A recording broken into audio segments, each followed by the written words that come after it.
Some deaths stem from jealousy, from robbery, but there are also completely senseless deaths, just to satisfy the killer's animalistic instincts, when he simply wants to see others suffer.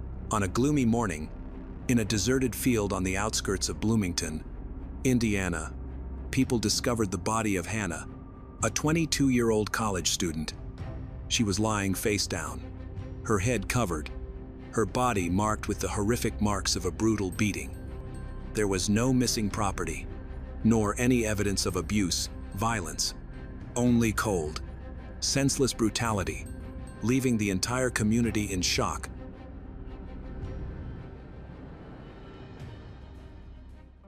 April 23, 2015, was meant to be a milestone for Hannah Wilson, a 22-year-old student at Indiana University. After weeks of exams, she had just completed her very last test. Soon, she would finally earn her diploma, closing the long chapter of student life. Hannah felt lighthearted and confident. She told a friend she was certain she had done well. None of the questions had seemed too difficult. She was eager to celebrate the end of the semester. The next day promised to be a significant one for all of Bloomington. The famous Little 500, one of the country's largest collegiate bike races, was about to begin. Coinciding with the end of exams, it meant students were preparing for a double celebration. The sporting event involved nearly the entire student body, transforming the center of town into a vibrant spectacle. Bars were packed, filled with students drinking and enjoying themselves. Around April 24, 2015, Hannah joined friends at a popular bar downtown. By 9:30 p.m., she'd had a few drinks, still eager to enjoy the festivities. She and a couple of friends decided to head back home to continue the party elsewhere. Later, Hannah planned to visit her ex-boyfriend, Alex Wanjo, at his hotel. Although he had graduated the year before, he returned to Bloomington just to enjoy the event with old friends. At 12:30 a.m., Hannah left the hotel with Alex Wanjo and the group they had gathered. The group then headed to Kilroy's Sports Bar, another bar in the city center, where Hannah had another cocktail. Her friends began to notice that she was struggling to stay on her feet. They urged her to go home, and with her ex-boyfriend's persuasion, she finally agreed. The group flagged down a taxi, gave the driver detailed instructions on where to take Hannah, and paid for the ride, adding a generous tip. Hannah was reluctant to leave and invited them to join her, but they declined, believing it was time for her to get some sleep. After that, the rest of the group went to another bar. Alex Wanjo met up with his girlfriend, and they retired to a hotel room for the night. Another friend, Tyler, who was the most sober and concerned about Hannah, simply went home. Before going to bed, he sent Hannah a text message. She replied, saying she had arrived home but had lost some documents and was going to search for them in the parking lot near her apartment building.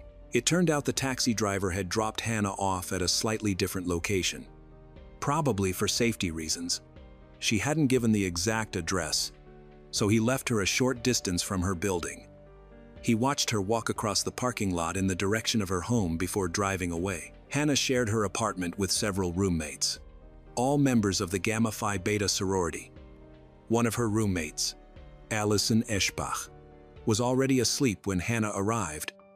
She heard the door open but didn't check to see who it was and fell back asleep. At 1:00 a.m., Hannah called Colt, a young man she had met a couple of months earlier. However, he was in a noisy bar and couldn't understand what she was saying, so he hung up. At 6:00 a.m., Colt tried to call her back but was directed to voicemail. He sent a message asking her to call him, but she never replied. He dismissed it and continued enjoying the party, unaware that it would be the last time he would ever hear from her. At dawn, Allison woke up to a quiet apartment. Everything seemed peaceful, but when she went into the living room, she noticed something strange. The front door was wide open.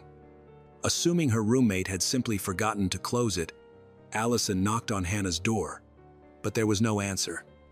The door to Hannah's room was unlocked, so she went inside.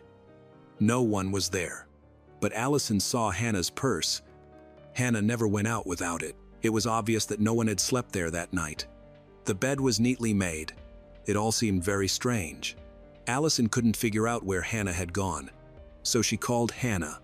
But her calls went straight to voicemail. As Allison continued searching for Hannah, a new day was dawning in rural Brown County. About 20 miles away, at 6:30 a.m., local resident Jerry pulled into the driveway of his brother, Daniel Messel. Jerry often stopped by for morning coffee after dropping his son off at school. But this time, it wasn't Daniel who greeted him. Instead, their father opened the door, looking uneasy. He admitted Daniel hadn't returned home after going out the night before. Concerned, Jerry drove to the small printing shop where Daniel worked, assuming he might simply be running late after a night of drinking. But by then, customers had already started arriving, and Daniel was nowhere to be found. This struck his boss and co-workers as very unusual. Daniel was known for being punctual and reliable. He never missed a shift without notice. His unexplained absence immediately raised red flags. That same morning, another local resident named Carol Bridges left home to buy milk. Passing by a nearby field, she caught sight of something odd: clothes hanging from a tree in the distance. They didn't look like laundry or a scarecrow, and the field was abandoned. Curious, she slowed, but continued on her way. The strange sight lingered in her mind. Though, after finishing her errand, she returned to the field to investigate. As she got closer, she realized the items were women's clothing, carefully draped across the branches. Then, from a distance, she noticed what appeared to be a body lying in the grass. At first, she thought perhaps someone had passed out after a night of heavy drinking, but as she approached, the truth became horrifyingly clear. It was a young woman, lying face down. She didn't respond when Carol called out. Blood was visible on her back. Shocked, Carol sprinted home and immediately called emergency services. Police and paramedics quickly arrived. Sealing off the area, the woman was dead. As investigators combed the field, they found one of the first crucial clues: a crushed mobile phone lying near the body. Though badly damaged, its SIM card was intact. Running the number, police discovered it was registered to Daniel Messel. Within hours, the victim was officially identified: 22-year-old Hannah Wilson. Detectives theorized she had fought for her life and, in the struggle, managed to knock away her attacker's phone. With Daniel's name tied to the crime scene, detectives immediately drove to his trailer on the outskirts of town, where he lived with his father. They learned from his brother Jerry and from neighbors that Daniel had a reputation for trouble. No one had seen him since the night before, when he said he was heading to a Bloomington bar. Before leaving, investigators asked neighbors to notify police the moment Daniel returned. Barely 10 minutes later, the call came in. Daniel was back. Officers quickly rushed to the trailer. As they approached, one of them spotted Daniel pulling a white plastic bag from his car. The officer drew his gun, ordering him to drop the bag and raise his hands. Daniel complied, tossing it aside. His hands were covered with scratches, marks consistent with a violent struggle. Another officer opened the bag and found clothing soaked in blood, along with strands of long hair. Daniel was arrested on the spot. A quick inspection of his car uncovered even more disturbing evidence: blood spatters across the interior, and hair matching those in the plastic bag. Daniel was initially reluctant to cooperate with investigators, but he eventually agreed to answer their questions.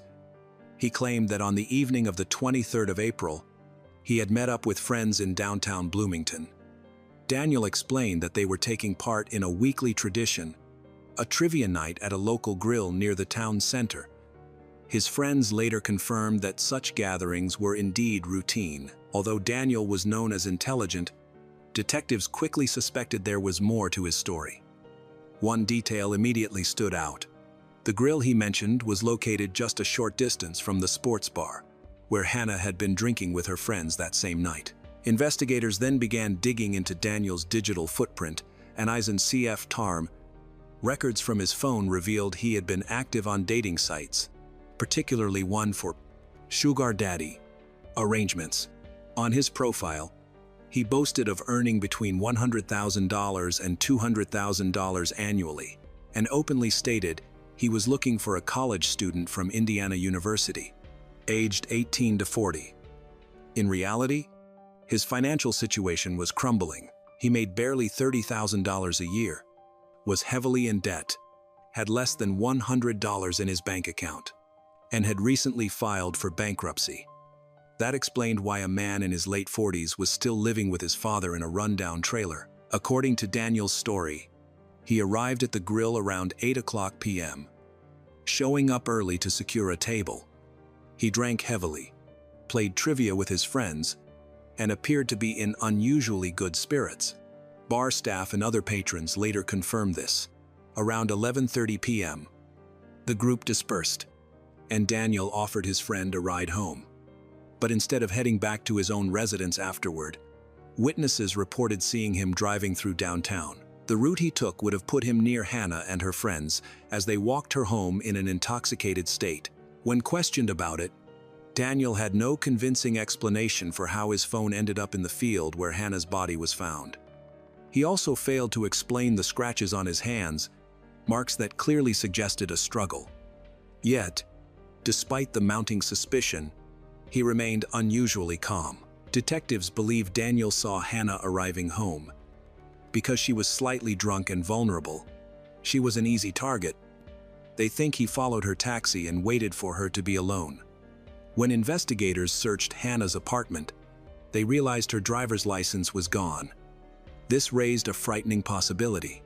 Hannah might have gone back to the parking lot near her apartment to look for it. Allowing Daniel to get to her, confronted with evidence, Daniel eventually changed his story. He now claimed that he had encountered a young woman on the street who told him she was looking for lost documents. According to him, he offered her a ride toward the bar, but she supposedly got out downtown and vanished into the night. He even speculated that she must have stolen his phone, which would explain how it ended up near the crime scene, but detectives no longer believed him. The physical evidence painted a much darker picture. Blood traces inside his car suggested Hannah had been attacked once she got in. Investigators believe Daniel had struck her with such force that she lost consciousness. He then drove her to a remote field about 30 minutes outside Bloomington, where her body was later discovered. Though there wasn't enough blood in the vehicle to confirm that the murder itself happened there, everything pointed to violence unfolding nearby. Several locals later recalled that their dogs had erupted into frantic barking around 3:00 am. It may well have been Hannah's final moments. Hours after Daniel's arrest, forensic teams conducted a full search of his car. The outside was smeared with dried mud and grass. Inside, along with blood traces, investigators discovered strands of long hair and a broken shoe heel, matching the very pair of shoes Hannah had worn on her last night alive. Even more chilling was what they found in the trunk: a baseball bat, a roll of black tape, napkins, and a blanket. To detectives, this wasn't random clutter. It looked like a prepared kit for abduction and murder. The detectives were now convinced that Daniel had acted deliberately and that Hannah wasn't a random victim. It seemed he had been driving around the city, looking for a suitable young woman as an easy target. Naturally, they suspected he intended to abuse her, but Hannah put up too much resistance, resulting in her death. An autopsy performed on Hannah Wilson revealed multiple blunt force traumas to her head. There were bruises and beatings all over her body. Her skull was fractured in several places. Her hands were covered in abrasions and cuts from self-defense. It was obvious she had been subjected to a sustained assault. However, despite the brutality, she had not been abused. This seemed somewhat strange, since detectives had initially suspected an abuse motive, which is common in such cases. Hannah and Daniel had no connection. They didn't know each other, nor had they communicated online or in person. He lacked a clear personal motive for the attack. All of this painted him as an even more terrifying individual. The motive, it seemed, was purely the desire to kill and inflict pain. However, definitively determining the cause remained challenging, and the investigation continued. Detectives decided to interview Daniel's colleagues. Several witnesses reported his unhealthy interest in young women, particularly female students. He frequently inquired about their names and tried to learn their habits, asking when and how they visited different places in the city, as if trying to orchestrate a meeting. It was now clear that this was how he might have been stalking them. He was often overheard making inappropriate comments, and one of the older women he worked with had seen he following a young female student down the street at night. While these testimonies alone weren't enough for suspicion, they helped complete the picture. Investigators gained access to Daniel's computer, searched his room, and examined his personal belongings. They found a hard drive containing a folder with hundreds of images of female students from a local university. His browser history contained numerous disturbing queries related to abuse, kidnapping, immobilization, and murder. Daniel was interested in everything related to cruelty, murder, and how to avoid punishment for such crimes. Shortly before Hannah's murder, he had researched the effectiveness of DNA testing. Despite his curiosity, he failed to destroy the evidence and acted carelessly in general. He didn't clean his car and left a large amount of his DNA on the victim's body. All of this was collected and sent to the lab. The results were predictable. Daniel's DNA was found all over Hannah's body, especially under her fingernails. Hannah had desperately resisted and left traces of her DNA on his body and clothes, as well as in his car, particularly in the trunk. This eliminated any doubt about his guilt. When confronted with this evidence, Daniel continued to insist on his innocence. However, his story had changed. He now claimed he couldn't remember the events of the previous night, claiming he had drunk heavily and fallen asleep in his car, arriving home much later. He explained the DNA under Hannah's fingernails by claiming that she had attacked him during an evening drive through the city center. Detectives checked Daniel's criminal history, and it revealed that he was well known to the justice system with a record of serious offenses, all related to cruelty and violence. The first signs of trouble were noted during his school years, but his behavior only worsened with age. In 1985, he struck a man in the face with a baseball bat. A year later, he was accused of abusing underage girls on 2 separate occasions. In 1991, he attacked another teenage girl, hitting, biting, and pulling her hair, for which he received a 1-year prison sentence. In 1994, he was charged with chasing 2 men in a car, leading to an accident where, miraculously, no one was killed. Afterward, he beat his grandmother so severely that he fractured her jaw. A year later, another altercation occurred with a man, and, when a woman intervened, he threw her to the ground, punched her in the face, and fled the scene. Instead of hiding, he returned with a board and repeatedly beat her over the head, causing serious head trauma, even after she had already fallen. Surprisingly, he was sentenced to only 3 years in prison for this attack. Despite his extensive prior criminal record, given Daniel's history of inappropriate behavior, detectives were certain that this was only a fraction of his actions. It was probable that in most such cases, people did not contact law enforcement or the police, simply could not find enough evidence. Even with this systematic pattern of violations, it remained unclear what Hannah Wilson could have done to deserve death. Daniel continued to resist, denying guilt, and insisting that he did not remember anything. After the evidence against Daniel emerged, a press conference was held, and his photo was published. Citizens were asked to contact the police with any information they had. Investigators hoped this would help reveal his involvement in other crimes, and it did. Numerous calls flooded the local police station, allowing them to solve several more crimes committed by Daniel. On November 3, 2012, an 18-year-old freshman was driving home drunk from a party at Indiana University when a stranger offered her a ride. The girl accepted. While she was in the car, he grabbed her by the neck and forced her between her legs, where her pants were already unbuttoned. The girl struggled, hitting her head on the steering wheel and dashboard several times before jumping out of the moving car.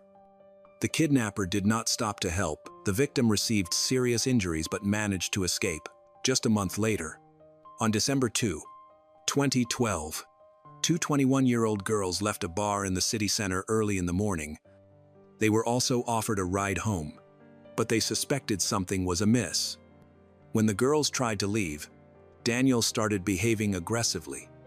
The students managed to avoid the attack and remembered the car's license plate, eventually leading to his arrest. However, contrary to expectations, he was released after a short interrogation because he had not physically harmed them. Another witness reported that in August 2012, at 2:00 a.m., a stranger approached her and also tried to persuade her to give him a ride home.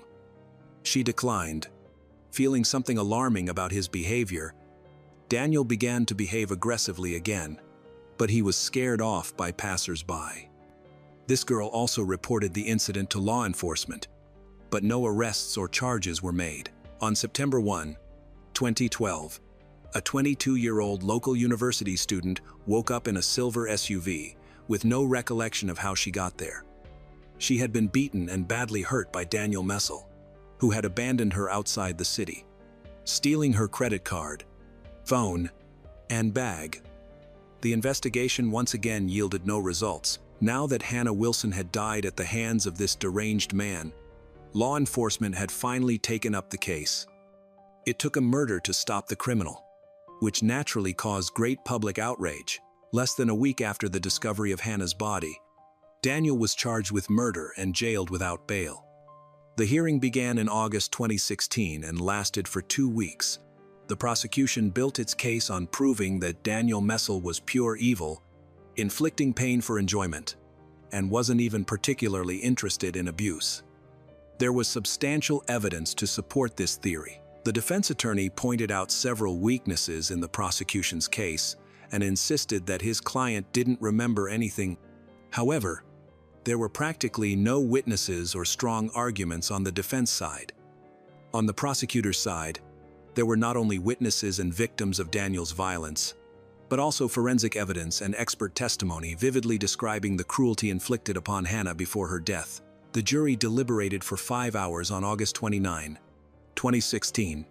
Before finding Daniel Messel guilty of murdering Hannah Wilson, he was sentenced to 80 years in prison. Even after hearing this, Daniel did not flinch, remaining calm throughout the trial and showing no emotion. With Daniel behind bars, detectives focused on checking his possible involvement in other criminal episodes. It is still believed that he may have taken many more lives, particularly that he may be behind the disappearance of Lauren Spearer. In 2011, Lauren was a student at the same Indiana University, and on the night of her disappearance, she was heading in the same direction where Daniel was known to operate. Hannah Wilson's death was not only the loss of a promising young woman, but also the shattering of a family and community who adored her. Her mother, Robin Wilson, later wrote on the family's GoFundMe page that Hannah would always be remembered for her striking blue eyes and signature smile. Friends often teased her with the words, "Make me laugh, Hannah," because they knew she always could. She carried an innocent sense of humor that made people light up in her presence. Robin described her daughter as beautiful, not only on the outside but also within, with a heart overflowing with kindness. Hannah believed in compassion and acceptance, and she loved people wholeheartedly.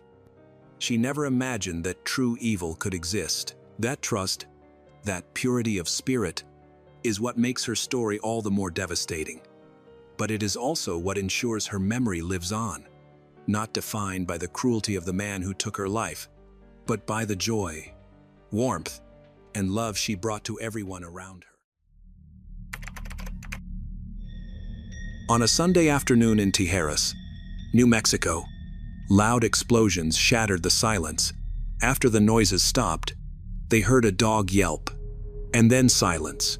It was clear something awful was occurring inside a house.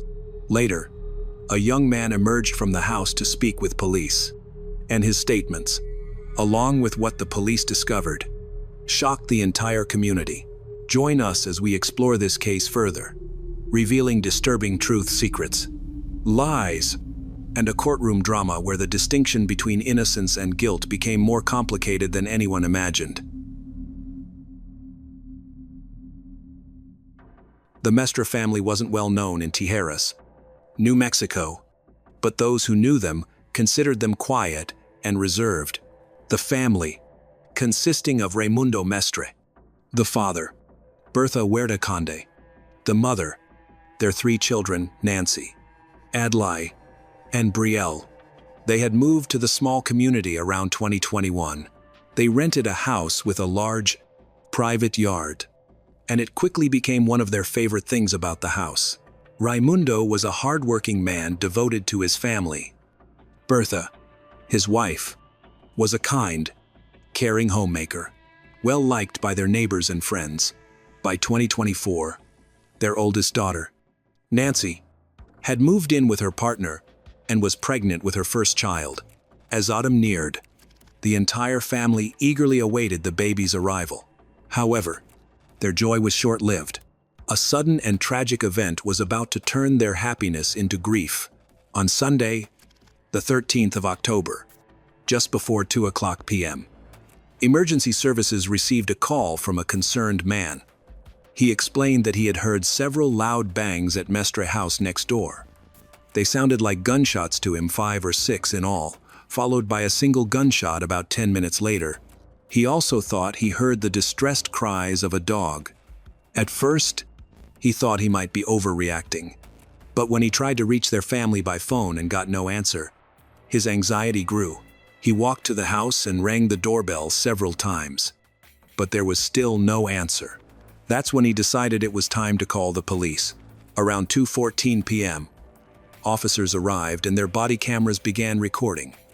As they approached the house, they had no idea what they were about to encounter. They knocked on the door. After a few moments of silence, a disoriented and unsteady young man, 24-year-old Adlai, answered. He chillingly stated his family had attacked him.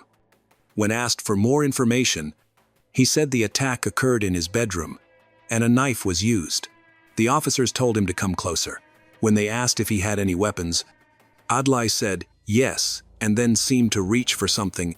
The officers immediately told him to turn around so they could restrain and search him. Adlai complied. While still in handcuffs, he was asked to recount the events. This time, he stated that his father and sister had attempted to kill him. He claimed his father tried to stab him in the heart with a knife, while his sister held a meat tenderizer. He then confessed, without pausing, that he had killed them both. This was just the start of a story that would become increasingly disturbing and bizarre. Suddenly, Adlai's words quickly became meaningless and incomprehensible. His sentences were disconnected, dreamlike, and made no sense, leaving the officers unsure if he was confessing or simply rambling incoherently. After searching him, officers found a gun in his pants pocket. He gave it to them willingly. They then placed him in the patrol car. The police continued to search the house. At the door, they ordered anyone inside to raise their hands and come out. But no one did. That's when they noticed the first signs of what they were truly dealing with: dark reddish stains on the entryway floor. The patterns were unmistakable. Something violent had happened here. While waiting for backup, the officers began piecing together the grim picture forming before them. Once backup arrived, they entered the house. Inside, they found a disturbing scene. Blood droplets were splattered on the walls, and a trail of blood led upstairs, soaking into the carpet. This suggested that someone had been dragged up the stairs. They also found a severely injured dog, which explained some of the blood. After searching every room, they found no sign of the family. The search then moved to the backyard, where they quickly spotted more drag marks leading away from the house. But the yard was vast, stretching far beyond the officers' immediate line of sight. One officer returned to the patrol car, hoping Adlai could narrow down the search area. When police approached Adlai, the boy immediately begged not to be harmed. The officer calmed him, explaining they only needed to know the location of his family. Instead of answering, Adlai asked if the officer had seen his dog, sounding strangely excited. The officer repeated his question about Adlai's family. Adlai finally confessed that the bodies were in the backyard. He then directed the officer to where the bodies were. The search team received the information and quickly found the bodies of the Pardus, of Clordes, 46-year-old Raimundo, 51-year-old Bertha, and 17-year-old Brielle. Adlai's confession to ending their lives was, at least in this detail, the truth. After confirming the deaths, police took Adlai in for questioning. He claimed the bodies were convulsing and foaming at the mouth, and that their wounds had somehow healed. Then, Adlai launched into another nonsensical story, this time involving seismic waves, the Big Ben clock tower, a submarine, and an unknown woman. The detective let him talk for a few minutes before handing him a pen and a piece of paper and asking him to write down his story. Adlai readily agreed. It was at this point the detective understood this interrogation would be far from typical. After informing Adlai of his rights and making sure he understood them, the detective asked him again about the fate of his family. Ultimately, he confessed to shooting their dog. The animal was rushed for emergency veterinary care, suffering from 3 gunshot wounds. Despite the efforts to save it, the injuries were too severe, and the dog had to be euthanized. Back at the crime scene, investigators recovered a mop soaked with reddish stains. In the interrogation room, the detective continued to press for specifics, asking Adlai where his father had been during the attack and where he had delivered the fatal blows. At first, Adlai's words were nonsensical. Eventually, he stated that his father had been in the living room when he sustained the fatal injuries. Although officers had already located bullet casings inside the house, they also found other evidence, a meat tenderizing hammer stained with blood and a bladed weapon. This combination of clues led them to speculate on the sequence of the killings, but Adlai's statements only deepened the mystery. During the home search, officers found documents from September, just weeks before, showing that Adlai had recently been discharged from a mental health facility. He had been treated there for psychosis. The records mentioned he experienced hallucinations and heard voices. Officers photographed these documents as evidence. Later, when asked what he did with the bodies after killing them, Adlai answered with chilling calm, showing no sign of remorse. He said he had intended to bury them. Among Adlai's incoherent written notes, the detective found disturbing references to possession by dark forces and claims that his family had tried to curse him. It became clear there might be far more to his mental state than he was revealing. Left alone again, his behavior became stranger still. At one point, he appeared to hold a conversation with someone who wasn't there. Then, in an unsettling turn, he urinated into a plastic bottle. When the detective returned and realized Adlai's actions, he reprimanded him, telling him he could ask to go to the bathroom. Once more, the detective stepped out, instructing him to behave himself, but Adlai showed no signs of calming down. Instead, his erratic behavior escalated to a disturbing level. He began shouting to God, then suddenly turned to address the men in the room. Rising to his feet, he moved in a way that, captured on camera, would mark the moment the situation took a sharp, alarming turn. Without warning, Adlai began violently kicking the wall of the interrogation room. Within moments, he had created a hole large enough to squeeze through. Escaping into the hallway, he made a direct path toward the elevators. The noise drew the attention of deputies, who intercepted him. Just seconds later, it became clear that the walls of the sheriff's office were never designed to hold someone determined to break out. Deciding it was too risky to keep him inside, they placed him in the back of a patrol car to let him calm down. Once he appeared more settled, Adlai was brought back inside for processing photographs, a buckled DNA swab, and the collection of his clothing. He was issued a temporary jumpsuit and escorted back to the patrol vehicle. This time, the destination was the county jail. Upon arrival, he was placed in an intake holding cell. Investigators found Adlai's sister, Nancy, and had the difficult job of informing her that most of her family had been murdered in a shockingly violent way. She became visibly upset, sobbing, and struggled to understand what was happening. In a later interview with detectives, Nancy explained why Adlai might have brought up possession. She was both disbelieving and angry as she described how her family had minimized or excused Adlai's strange behavior. This was partly because their mother believed Adlai was possessed and not accountable for his actions. However, Nancy disagreed with this explanation, believing that there had been significant warning signs that were ignored. Nancy also told detectives that at the time Adlai was released from the hospital, mental health professionals concluded that he was not a danger to himself or others, and that he had never mentioned any intention of harming his family.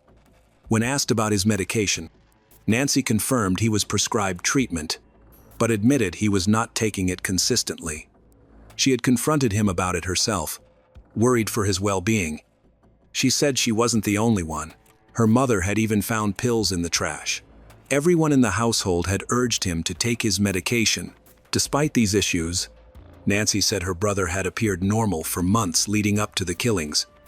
Authorities later confirmed that the firearm believed to be the murder weapon was legally registered to their mother. On Monday, the 14th of October, the sheriff held a press conference calling the case highly complex and in need of thorough analysis. He disclosed Adlai's medical history and shared key investigative findings. The sheriff also raised concerns about the state's red flag gun laws, measures that allow authorities to temporarily remove firearms from individuals deemed a danger to themselves or others, suggesting that such intervention might have prevented the tragedy. The neighbor who had first called 911, it spoke to reporters as well, still shaken. He said he had never noticed anything alarming about the family and remembered them only as kind and friendly. On Friday, the 18th of October, 5 days after the murders, Adlai appeared in court for his initial hearing. One of the responding officers testified, describing the scene as brutal. Prosecutors told the judge they had recovered 10 9mm shell casings from the property and that the victims also showed signs of blunt force trauma. The state played security footage from the sheriff's office, showing Adlai breaking through the wall during his attempted escape. Though calmer that day, the sight of the video prompted him to interrupt his own attorney, insisting he wanted to speak. Ignoring his lawyer's advice, he loudly claimed his medication had been stolen and that he had tried to escape because he was afraid. He repeated strange claims about his parents and sister, saying that they spewed strange liquids from their mouths, and urged the media to release forensic photographs to prove he was telling the truth and that he had acted only to save his own life. End of trial. Adlai Mestre was formally charged with 3 counts of first-degree murder, 4 counts of evidence tampering, 1 count of extreme cruelty to animals, 1 count of escape from police custody, and 1 count of criminal damage to public property. His attorney argued for supervised release with proper medication, but the judge sided with prosecutors, ruling that Adlai was a danger to the community and ordering him held without bond. Months later, in April 2025, a judge declared Adlai incompetent to stand trial and ordered him transferred to a mental health facility for treatment. His competency will be evaluated again in the future. For now, no updates have been released, and it is presumed that he remains hospitalized, awaiting the court's final decision. Now that the full scope of this harrowing case is known, the question remains: will the justice system ultimately bring closure to the Mestre family? Or will investigative challenges, mental health complexities, and systemic gaps in firearm regulation leave the truth forever clouded?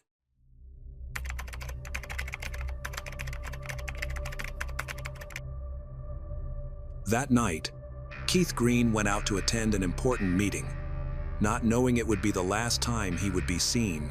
The next morning, his phone was found abandoned in Golden Gate Park. No trace, no message. As police followed each lead, they all pointed to a cold, premeditated murder. But when the trial ended, the nation was shocked. The accused walked free. It was a story that made everyone ask, is justice ever fair? Or is it only for the rich? At approximately 9:00 p.m. on April 28, 2016, Keith Green and Tiffany Lee met at Millbrae Pancake House, a small restaurant about a 30-minute drive from their former home in Hillsborough. They planned to discuss the custody of their 2 daughters. However, the conversation shifted, and Keith requested $4,000 per month in alimony from Tiffany, along with one of their BMW cars. He claimed these requests were to ensure their daughter's comfort when staying with him, preventing them from experiencing a significant decrease in their standard of living. The discussion lasted approximately 1 hour. Tiffany left the restaurant before Keith. The following morning, the 29th of April, around 10 o'clock a.m., a passerby discovered an unattended cell phone in San Francisco's Golden Gate Park. The phone was identified as belonging to Keith Green. This discovery was puzzling because the park was a considerable distance from Hillsborough, and Keith had no apparent reason to be there. Friends and family attempted to contact Keith by phone, but he did not answer. Tiffany also stated that she had not heard from him since they left the restaurant.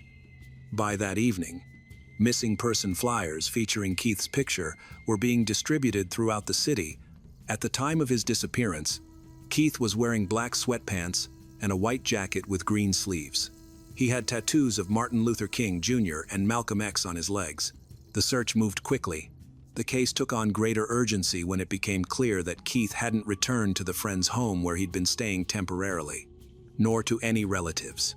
None of his bank accounts had been touched, and his phone was switched off. From the moment he walked out of the diner, it was as if Keith had simply vanished. Keith Andrew Green was born on July 19, 1989, and raised in San Mateo, California. He was from a working-class family. After his parents' divorce, he lived with his mother, Colleen Cudd, although they didn't have much money. Keith was energetic and sociable. In high school, he was a talented athlete, particularly in football. As the star quarterback at Aragon High School, he led his team to an undefeated season and a playoff win in 2005. His athletic skills earned him a partial scholarship to Eastern Washington University, where he continued to play football. However, he had difficulty keeping up with his coursework and the rigorous training demands of college sports. Ultimately, he withdrew from the university before graduating. After returning to California, Keith had some run-ins with the law. As a minor, he got involved in a scheme involving the fraudulent use of Macy's gift cards. While he didn't face severe legal penalties, the incident hurt his reputation and future prospects. In early 2009, Keith met Tiffany, a young woman from a rich Chinese family in Hillsborough, California. Although they had different backgrounds and lifestyles, they started dating. Within a year, they moved into a lavish house in a very exclusive neighborhood, worth about $7 million. Tiffany's mother had given her the house as a gift. This was a huge change for Keith, who went from living simply to enjoying luxury every day: expensive cars, household help, a nanny, and a personal driver. Keith and Tiffany have 2 daughters. From the outside, they seem like the ideal family. However, Keith wasn't steadily employed and depended on Tiffany's family for money. He said he wanted to focus on self-improvement. With Tiffany's support, he enrolled at Le Cordon Bleu in Pasadena, a well-known and costly culinary school. He was scheduled to finish his studies in September 2016 and intended to start a restaurant career. Tiffany paid for his tuition, which was approximately $40,000 per year. Despite their apparent success, problems were developing. Keith felt insecure because he relied on the Lee family for money, and this caused friction.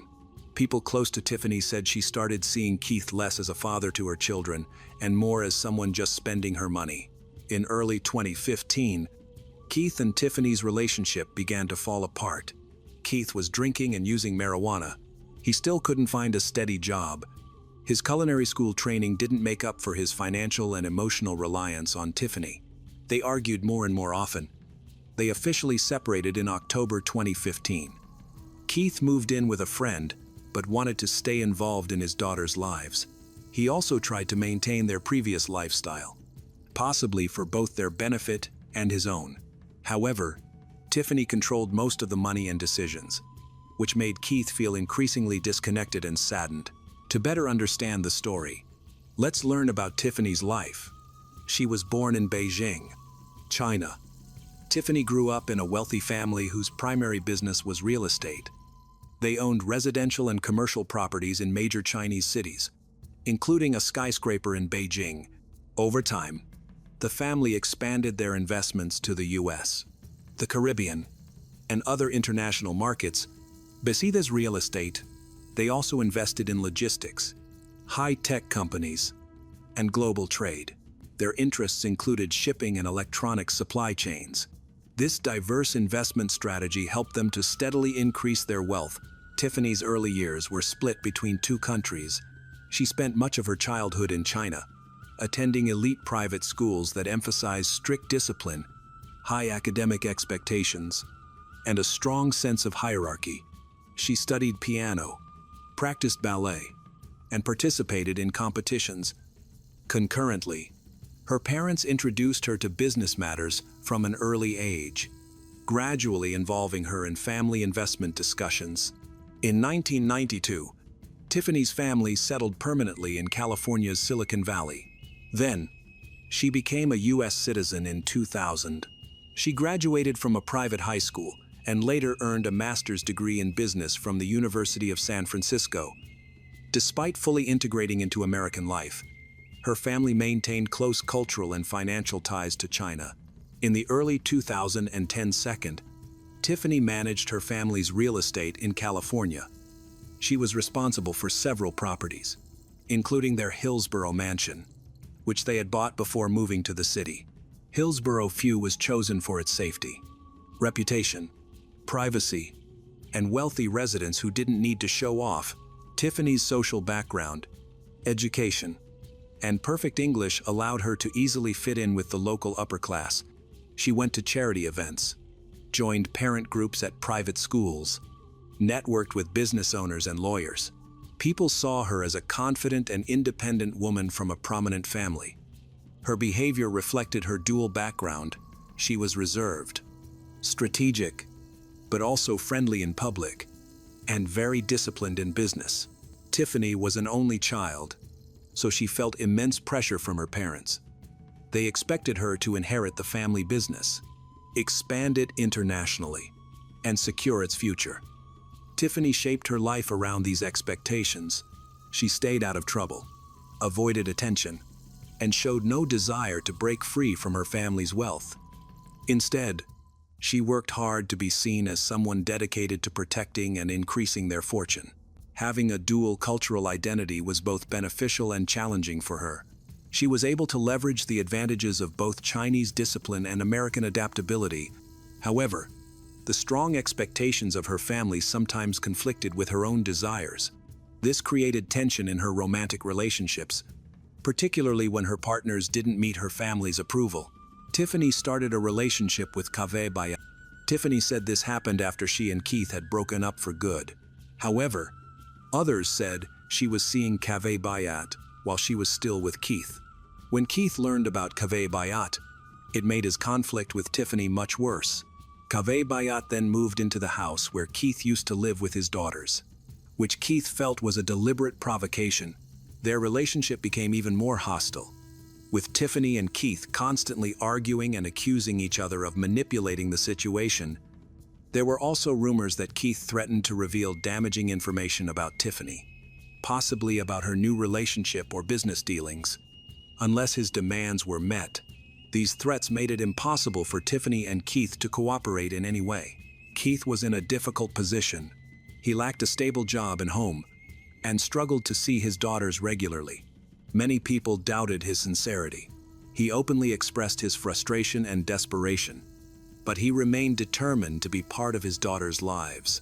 Even as his situation worsened, he stayed in California to be near his children, refusing to move in with family elsewhere. By the end of April 2016, despite appearing to communicate, Keith and Tiffany no longer trusted each other. They saw each other as opponents with conflicting goals. From the very start of the investigation into Keith Green's disappearance, Tiffany Lee was considered a possible person of interest. However, concrete leads only emerged after the interrogation of Olivier Adela, a close associate of Tiffany, and her new partner, Kaveh Bayat. Olivier, a former MMA fighter and owner of a transportation company, had initially been hired as a personal trainer and later as a bodyguard. He would become a key figure in revealing the events leading to the crime. During questioning, Olivier confessed in detail to the crime.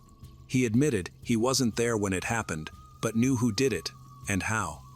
He said that on the 28th of April, 2016, he followed Tiffany and Keith after they left the Millbury restaurant. Tiffany was driving, with Keith as a passenger. GPS data confirms Olivier's statement that he followed them that night, contrary to Tiffany's original story, that she dropped Keith off somewhere along the way.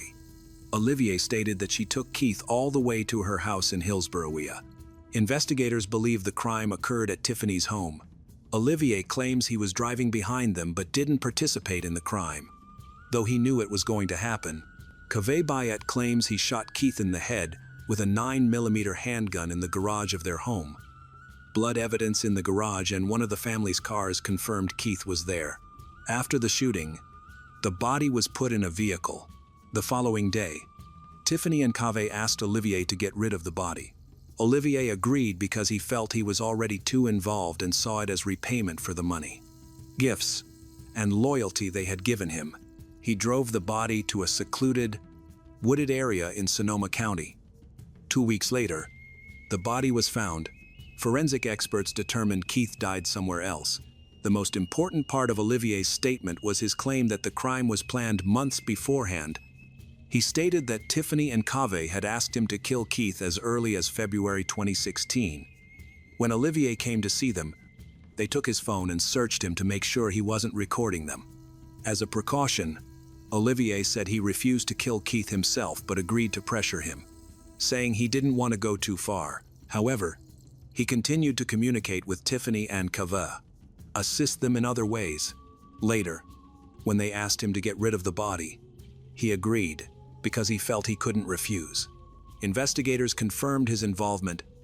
Blood matching Keith's DNA was found in the trunk of Olivier's car. Surveillance footage also showed all three moving in sequence, first toward Tiffany's home, then to the remote location where the body was later found. The evidence of premeditation became the backbone of the prosecution's case. The search uncovered messages between Tiffany and Kaveh indicating they had been working together. The murder weapon itself was never recovered. However, the wound characteristics and trajectory led experts to conclude that a 9mm handgun had been used. Additional, though not conclusive, evidence came from gunpowder residue found in the garage where, according to Olivier, the shot was fired. Olivier's confession formed the basis for arresting all three suspects. His detailed knowledge of the transport of the body and facts only a participant could know proved his active role rather than mere presence at the scene. Olivier's testimony was obtained as part of a preliminary agreement with the district attorney's office. He agreed to cooperate in hopes of reducing his own sentence, an arrangement that would later play a pivotal role in the case. Early in the investigation, authorities believed they had enough proof to determine that Keith Green's death was not accidental or the result of a spontaneous fight. The investigators determined the crime was planned in advance. With each of the three suspects assigned a specific role, Tiffany was initially questioned on May 4th. When asked about the GPS data showing her traveling the same route as Keith on the night of his death, she denied knowing why and maintained that they had separated after dinner. However, investigators already had a different understanding of what happened, and her responses only increased their suspicion that she was hiding something.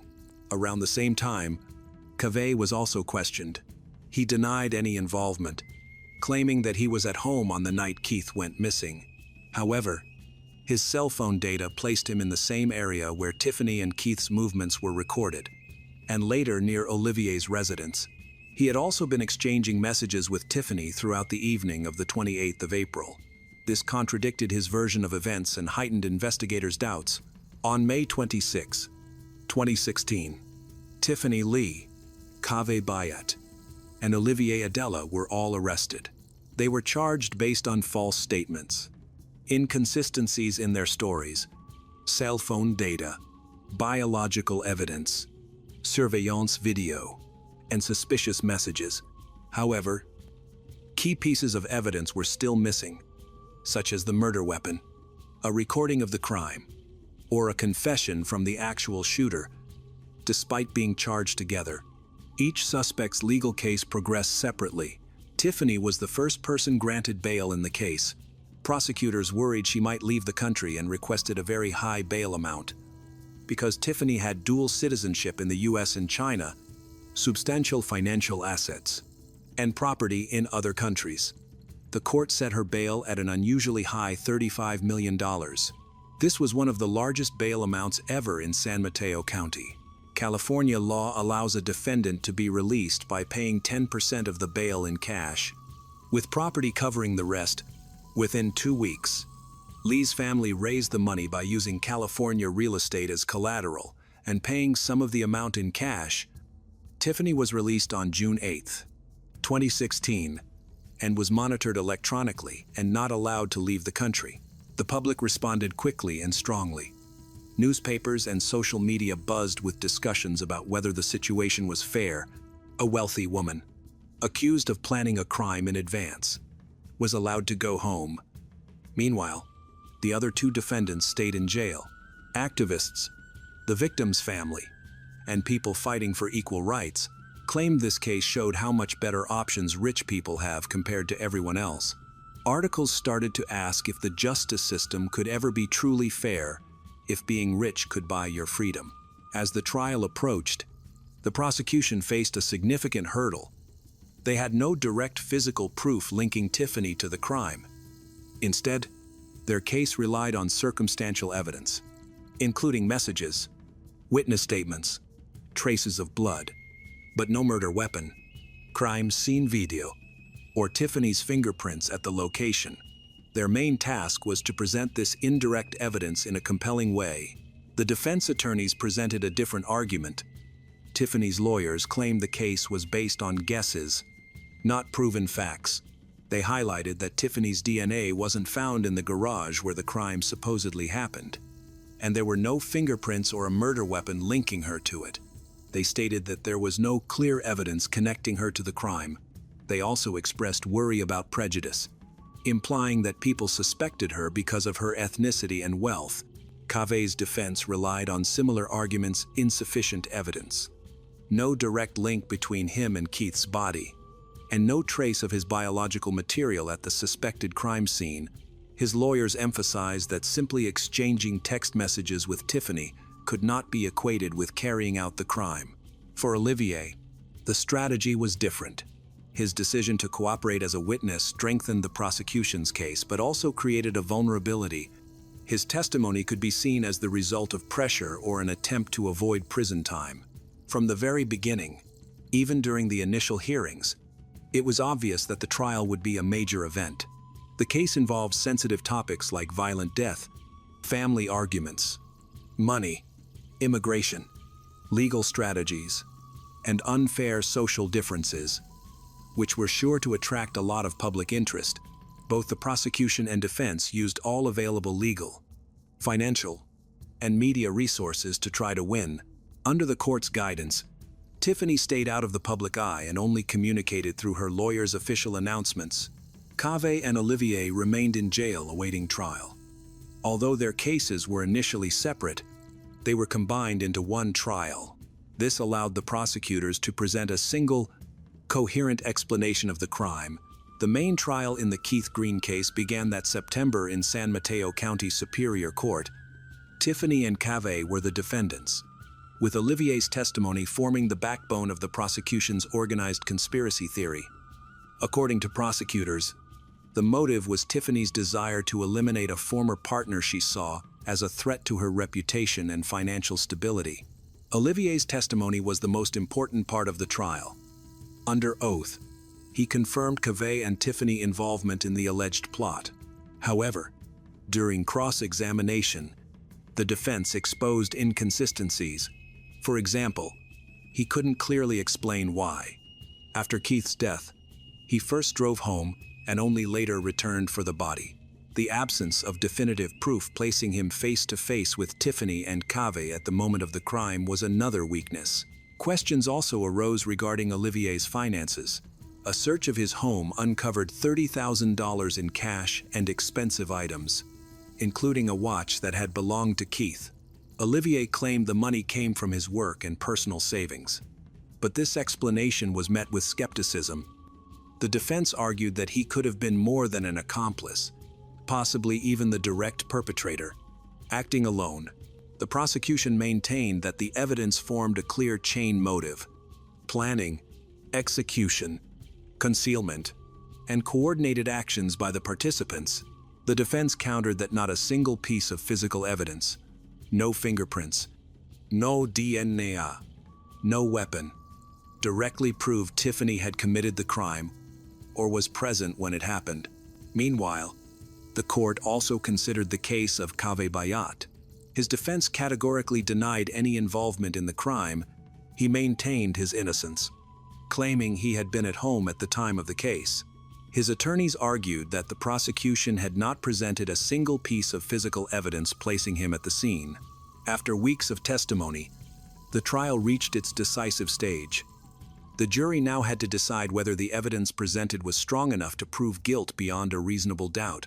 After Olivier Adela testified, the murder charges against him were dismissed, and he was freed. However, his freedom didn't last long. As soon as he left the courthouse, federal immigration officers arrested him for violating U.S. immigration laws. A background check revealed that there was no record of American citizenship for someone named Olivier Adela. It turned out his real name was Mustafa Traoré, and he had been living in the United States illegally for 20 years using forged documents and a stolen identity.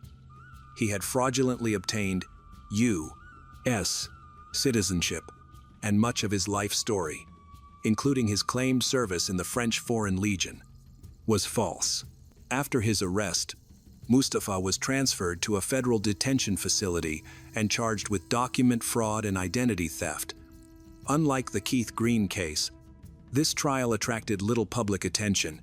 During the hearings, Mustafa confessed that he had been using a fake name since the early 2000s. He explained to the court that he was forced to leave his country of origin because of traumatic experiences he had as a child. He said that when he was 9 years old, he was stabbed in the face while trying to protect his mother from an abusive attack by soldiers. His family escaped twice, first from Liberia, and then from the Ivory Coast. Mustafa said he changed his name and nationality to begin a new life, escape threats, and build a more secure future for his family. He insisted that he had never used the false identity to commit acts of violence and that his employment in the U.S. had always been legal. The court proceedings focused solely on immigration violations, not on the circumstances of Keith Green's death. Mustafa was found guilty of using forged documents and sentenced to 6 months in prison. The judge took into account his confession, cooperation with law enforcement, lack of a violent criminal record, and his personal history. The judge added that he hoped never to see Mustafa in court again and urged him not to revert to his old ways. This turn of events cast doubt on the reliability of Mustafa's testimony in the Green case. The concealment of his true identity, un invérifiable past, and his role as a witness with clear personal stakes all weakened the prosecution's position. None of the people connected to the events of 2016 ever gave a direct confession to committing the crime. On November 4, 2019, in San Mateo County, a jury found Tiffany Lee and Kaveh Bayat not guilty in the death of Keith Green. Despite a 3-year investigation, a widely publicized trial, and extensive testimony, prosecutors were unable to prove their guilt beyond a reasonable doubt. The verdict shocked Green's family and led to significant media coverage and debate. Many journalists and people believed the verdict showed a serious problem with the justice system. The evidence: blood in a car, secret text messages, matching location data, and testimony from Mustafa made the acquittal seem illogical. However, the defense successfully weakened the prosecution's case by highlighting the lack of clear proof, the questionable nature of the evidence, and the untrustworthiness of a main witness who had lied about who he was. After Kaveh Bayat's acquittal, the district attorney decided not to retry him. Considering the previous verdict and the unlikelihood of a different outcome, they closed the case. While the legal case ended, Keith Green's family struggle continued. Colleen, the mother of Keith, sued Tiffany for emotional distress and financial losses resulting from her son's death. The lawsuit also concerned the future Keith's daughters. The court ruled that Tiffany Lee must pay more than $100,000 in damages. Custody of Keith's daughters was awarded to Tiffany's relatives. Once the case was resolved and her travel restrictions lifted, Tiffany left the United States. Media reports indicated she relocated to China. Her exact location and activities remain unknown, but sources claim she was living in a jurisdiction with no extradition treaty. She has never given an interview and has not publicly revisited the case. The Keith Green case made many people think the American justice system is unfair. News stories compared Green's case to other cases where rich people seem to get away with crimes, like assault or financial fraud. However, unlike other cases, there was no clear evidence to convict Tiffany. For Keith's family, neither public outrage nor a civil judgment could replace the one thing they wanted most: a sense of justice. Keith Green was laid to rest without a definitive answer to the question of who pulled the trigger. And his daughters, who lost their father, were left with memories clouded by unanswered questions.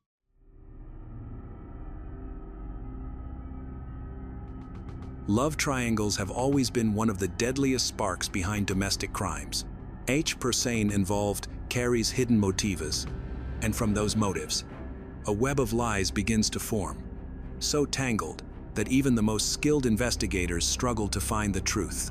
The death of someone we love is always a tragedy. But in the world of crime, detectives know a painful reality. Even the most convincing tears can be nothing more than a mask, carefully staged to cover guilt. And this is not just theory. It happened in the life of one man whose story shocked an entire community. He had everything: love, friendship, success, and the admiration of those around him. On the surface, his life looked perfect. But beneath that image, dark secrets were brewing, and a deadly trap was being set. That man was Jamie Faith. To friends, he was warm and trustworthy. To neighbors, he embodied the American dream. Yet fate would drag him into a twisted web of passion, betrayal, and murder. A crime so brutal, it left everyone asking, who could want Jamie dead, and why? Stay with us as we uncover how a marriage that seemed built on love turned into a nightmare that ended in bloodshed, deception, and shocking betrayal. Jamie Faith was born in Madison, Wisconsin, on May 11, 1971. After graduating high school in 1994, he immediately pursued a bachelor's degree in computer science at university. He successfully graduated and spent several years working as a software engineer in his hometown, where he was recognized for his professionalism. He was a hardworking individual who frequently informed his family that he did not want to get married or have children. While he had many friends and was generally sociable, Jamie struggled in romantic relationships. However, those who knew him well described him as a decent, family-oriented man, friendly, warm-hearted, and an animal lover. In the fall of 2005, at the age of 34, Jamie traveled to Arizona, where he met Jennifer, a healthcare administrator. They hit it off immediately, talking late into the night, and their relationship quickly blossomed. Jamie moved to Arizona shortly after meeting Jennifer and easily bonded with her 8-year-old daughter, Amber. As their relationship grew, Jamie advanced professionally at American Airlines. Their life together appeared to be flourishing. Jamie has built a good relationship with both Jennifer and Amber. Treating the girl like a daughter, he contrasted sharply with Jennifer's previous partner, Amber's biological father, who had abandoned her when he learned of the pregnancy. Jennifer described her former partner as abusive and cruel, often instilling fear in her. After years together, Jamie and Jennifer decided to marry in Las Vegas in the summer of 2012. By 2017, they had been together for 12 years, of which 5 were as a married couple. Jamie landed a new high-level position at American Airlines, which required them to move from Arizona to Texas. They settled in Dallas and began building a new home in the Oak Cliff area of California, just 11 kilometers from the city, which Jamie believed was the perfect place to live. They are loved by the community, often hosting barbecues for the neighbors. Jamie remained a hard-working and kind person who enjoyed walking his dog each day. By October 2020, Jamie and Jennifer had been married for 8 years and had lived in their home for over 3 years. They celebrated their 15th anniversary since meeting with a special dinner on October 8. The next morning, Friday, October 9, 2020, Jamie, now 49, was preparing for work around 7:30 a.m. He took his beloved dog for a short walk, which was part of his daily routine. On this morning, however, an unforeseen tragedy awaited him. In the usually quiet neighborhood, there were few people out, and their house had security cameras that captured Jamie and Jennifer leaving with the dog. Unbeknownst to them, this walk would mark the final moments of Jamie's life. A black pickup truck was parked on the opposite side of the road when a stranger wearing a blue mask suddenly got out. He quickly raised a gun and aimed it at Jamie Faith. Everything happened in an instant. Jamie barely had time to react and was caught off guard. The assailant fired a pistol, emptying the magazine. Out of 9 shots, 7 bullets struck Jamie. After the gunshots rang out, women's screams echoed throughout the area. Neighbors from nearby homes ran out and saw Jennifer standing next to Jamie, looking horrified. Instead of fleeing, the attacker targeted Jennifer next. He knocked her to the ground, bound her wrists with duct tape, and attempted to remove her wedding ring. Their dog attacked the attacker, but he quickly fought back. By this time, several neighbors had gathered, watching the harrowing scene unfold. When the attacker noticed the witnesses, he stopped his assault, jumped back into his black pickup truck, and sped away. Meanwhile, multiple residents called the local police to report the incident. Emergency vehicles arrived quickly, but it was too late. Medics pronounced Jamie dead at the scene. He had been hit 3 times in the face, 3 times in the chest, and once in the stomach. He bled to death within minutes, and the autopsy later revealed that half of his wounds were fatal, indicating that the assailant was likely skilled with firearms, possibly having a military or law enforcement background. Jamie lost his life on October 9, 2020, just 10 meters from his front door, sending shockwaves through the neighborhood. Forensic teams began examining the area immediately. While detectives started gathering details about the incident, Jennifer, although largely unharmed, was in shock and received medical attention. The tape used to bind her wrists was sent for analysis. Despite not suffering physical harm, the community was concerned for Jennifer, who had witnessed her husband's murder. Through her tears, she spoke to the police, describing her attacker as a man in a blue mask, who opened fire on Jamie without warning. After running out of bullets, he tied her hands and forcibly took her wedding ring before fleeing in his truck. Most houses in the area were equipped with surveillance cameras, and neighbors were willing to share footage with the police. Although they couldn't identify the shooter, the truck was of particular interest. Even though the license plate was not visible, the make was recognizable, and a distinctive letter T on the rear window resembled the emblem of the Texas Rangers baseball team. When asked about anyone she knew who might be a fan, Jennifer struggled to recall. In her grief, Jennifer appeared on television, pleading for the killer to turn himself in. Later, she returned to the police station for further questioning. She broke down in tears and had difficulty communicating but then calmed down and provided more information. She noted she could see the killer's dark eyes through the mask and described his clothing and the sequence of the attack. After he bound her hands with tape, he hit her in the face, a detail corroborated by witnesses who had rushed to the scene. All that remained on Jennifer's body was a small abrasion. Jennifer insisted that the attack appeared to be an attempted robbery. However, there were several inconsistencies with this theory, particularly regarding the timing and the attacker's behavior. The suspect did not appear to be trying to conceal his actions, making it unlikely that this was a standard robbery. This raised questions about his true intentions The police found it hard to believe that he would spontaneously choose to rob a couple while driving through a residential area, especially since they were just taking a walk with their dog. The attacker appeared overly prepared and unafraid, suggesting that his main target was Jamie, while the attempted theft of the ring and assault on Jennifer might have been a cover for his real motives. After the attacker shot Jamie, it seemed clear that he had a personal motive, especially since he didn't shoot Jennifer. As a result, Jennifer was re-interrogated. It was suggested that Jamie had made a dangerous enemy, though their identity remained unknown. Jennifer explained that she and Jamie had been happy together and celebrated their 15th anniversary just a day before his death, which was a joyous occasion for them. She described Jamie as a loving and calm person, making it hard to believe he had such a serious adversary. Following this, she and her daughter, Amber, set up a GoFundMe page to seek financial assistance for the funeral. As a housewife, Jennifer was facing significant financial challenges. The initiative quickly gained support, raising over $60,000 in a short time. Neighbors also helped by providing food. Jennifer shared her harrowing experience with the media, expressing hope that the killer would be caught soon. With the funds, she organized 2 funeral services for Jamie, one in Dallas and another in Phoenix. Meanwhile, detectives were diligently working to find the perpetrator.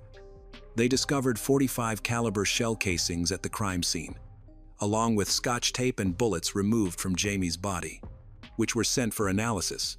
Review of surveillance footage was prioritized. They found a video taken a few hours before the attack, showing an unknown man walking near the fence of Jamie's home and appearing to survey the area. His attire closely matched that of the man who later shot Jamie and attacked Jennifer. His suspicious behavior led detectives to rule out the possibility of an accidental shooting.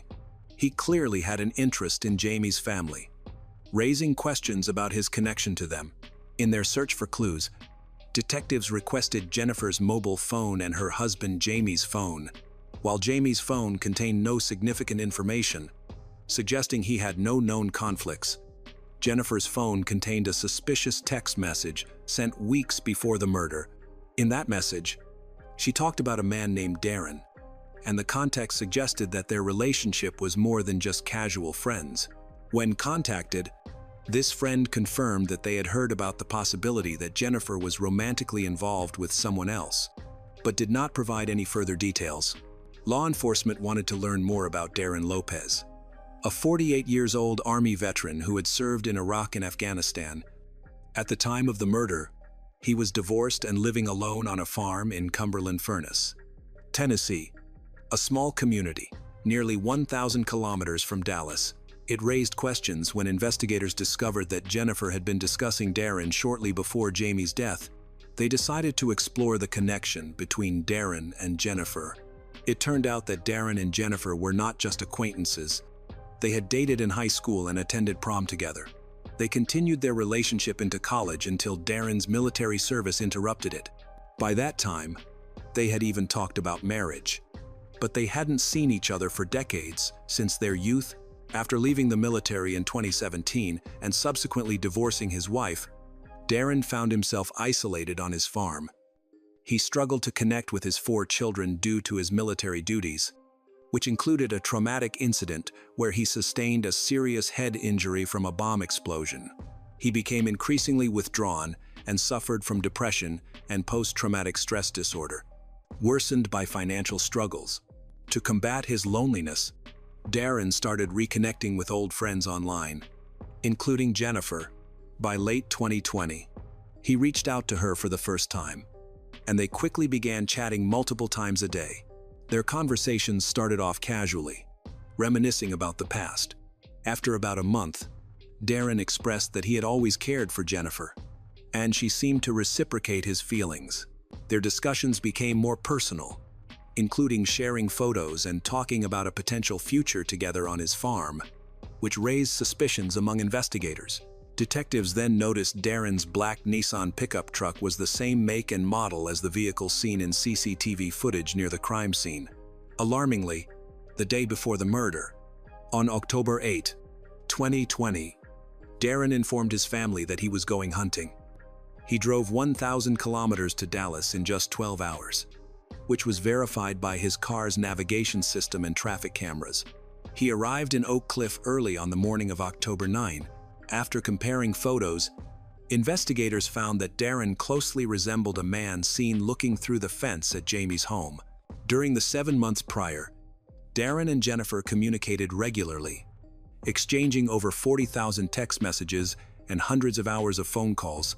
However, Jennifer had deleted this data from her phone, making it difficult for investigators to retrieve it. While Darren's phone retained all the information, detectives continued to delve into their relationship, which appeared increasingly relevant to the case. Notably, just 28 hours after Jamie's murder, Jennifer and Darren met. Alarmingly, Jennifer sent Darren a text warning him that the police were suspicious and that they had obtained a description of him and his vehicle. She advised him to remove a decal of his favorite baseball team, which he did promptly. Before meeting Darren, detectives spoke with people who knew him. Many immediately confirmed that he had been driving with the sticker for a long time, but it had disappeared after the shooting of Jamie. The police arranged to meet Darren after discovering he owned a registered .45 caliber pistol. They executed a search warrant and found the weapon, which was sent for ballistics testing, as well as a blue mask matching eyewitness descriptions. Further analysis confirmed that this gun was used to shoot Jamie. In Darren's car, they also found several credit cards belonging to Jennifer. After reviewing the transactions, it became evident that Jennifer had been financially supporting Darren for a long time. She also bought him expensive electronic devices, a plane ticket, so he could go on vacation with the children, and asked him not to refuse anything. It emerged that Jennifer had misused funds raised on GoFundMe to support Darren and had not paid for Jamie's funeral, leaving the debt in her name. This revelation shocked the public, leading GoFundMe to offer refunds to donors once they learned of Jennifer's deceit. Darren Lopez was arrested on January 11, 2021, while playing tennis at home, and he was charged with first-degree murder. When questioned, Jennifer denied any involvement in the crime. However, her actions suggested she was more cunning than Darren. Despite being caught in lies, after Jamie's death, she distanced herself from others and refused to comment about her connection to Darren, contrasting sharply with her previous emotional interviews. Despite Darren's arrest, Jennifer continued to communicate with him, using a third party to send messages to him in prison. Several of these messages were intercepted, revealing her declarations of love for him and her commitment to support him. This behavior raised suspicions among detectives that she may have played a role in planning the crime, especially since Jamie held a life insurance policy worth $628,000, of which Jennifer was the sole beneficiary. Notably, this policy was issued only months before his death. While Darren was in custody, investigators seized Jennifer's cell phone, computer, and laptop, further corroborating their suspicions of her involvement in the murder plot. They discovered that she had created a fake account to communicate with Darren in order to confuse the investigation. She misled Darren with stories of ongoing abuse from Jamie, claiming he had physically harmed her and her daughter. She sends Darren pictures of injuries allegedly caused by Jamie, attempting to stir up hatred towards Jamie and justify her actions. Detectives looked into these statements, but none of Jamie's friends confirmed that he was abusive. They described Jamie as a friendly and peaceful person. Jamie's family was bewildered by these allegations and vehemently denied them. They did not understand why Jennifer stayed with Jamie for 15 years if she believed he was an abuser. Darren received photos through a fake account that Jennifer claimed were of her injuries. None of the photos showed her face, and she had not reported any incidents of domestic violence to the police. Some of the images were publicly accessible online, and her computer's search history showed she had looked them up. This was all part of a manipulation intended to convince Darren to kill Jamie. Even in prison, Darren believed Jennifer's lies until his lawyer presented evidence proving the photos were fake. Amber, Jennifer's daughter, also stated that Jamie had never harmed her. Darren was devastated to learn he had killed an innocent person, which destroyed his family. Fortunately, Darren started to speak out, He shared that in August 2020, he met Jennifer in person, and there, she asked him to kill Jamie. They carefully planned the attack. With Jennifer devising the main scenario, he executed the plan but arrived in Dallas earlier than expected, which led to him being captured on surveillance cameras near Jamie's house. Jennifer was arrested in February 2021, just a month after Darren. She was initially charged with obstructing justice, but faced first-degree murder and solicitation of murder charges by September 2021. She denied her guilt and asserted that Darren was motivated by jealousy. However, the accumulating evidence against her led to her facing the death penalty. After months in jail, Jennifer decided to tell the truth when offered a plea deal that would reduce her sentence to life in prison for incitement to murder. She confessed that her accusations against Jamie about abuse were false, bringing relief to his family, who wanted to clear his name. On February 22, 2022, Jennifer Faith was sentenced to life in prison without parole as part of the deal. Following this, other men who had been involved with Jennifer spoke out, including Rick, who had dated her before Jamie. He recognized her manipulative nature, remembering how she had falsely accused Jamie of abuse while attempting to persuade him to take out a life insurance policy. Realizing the danger he had escaped, Rick described Jennifer as the most evil and greedy person he knew. In June 2023, Darren Lopez's trial began. Unlike Jennifer, he maintained his innocence, claiming he was manipulated by her. Evidence presented included false photos and statements alleging abuse by Jamie. Darren claimed he wanted to help Jennifer escape her troubled life, asserting that their relationship was purely friendly. His lawyer cited his post-traumatic stress disorder and a head injury from the Iraq War as contributing factors. The judge responded to the defense by stating that killing Jamie was unnecessary. Darren could have contacted law enforcement, who would have investigated the situation. He considered other options, suggesting that Jennifer run away with him, but she insisted that Jamie would keep pursuing her. Under her pressure, Darren ultimately agreed to eliminate Jamie. Attempts by Darren and his attorney to portray him as a victim were unsuccessful. At 51 years old, Darren was sentenced to 6 years in prison, with the possibility of parole in 2051.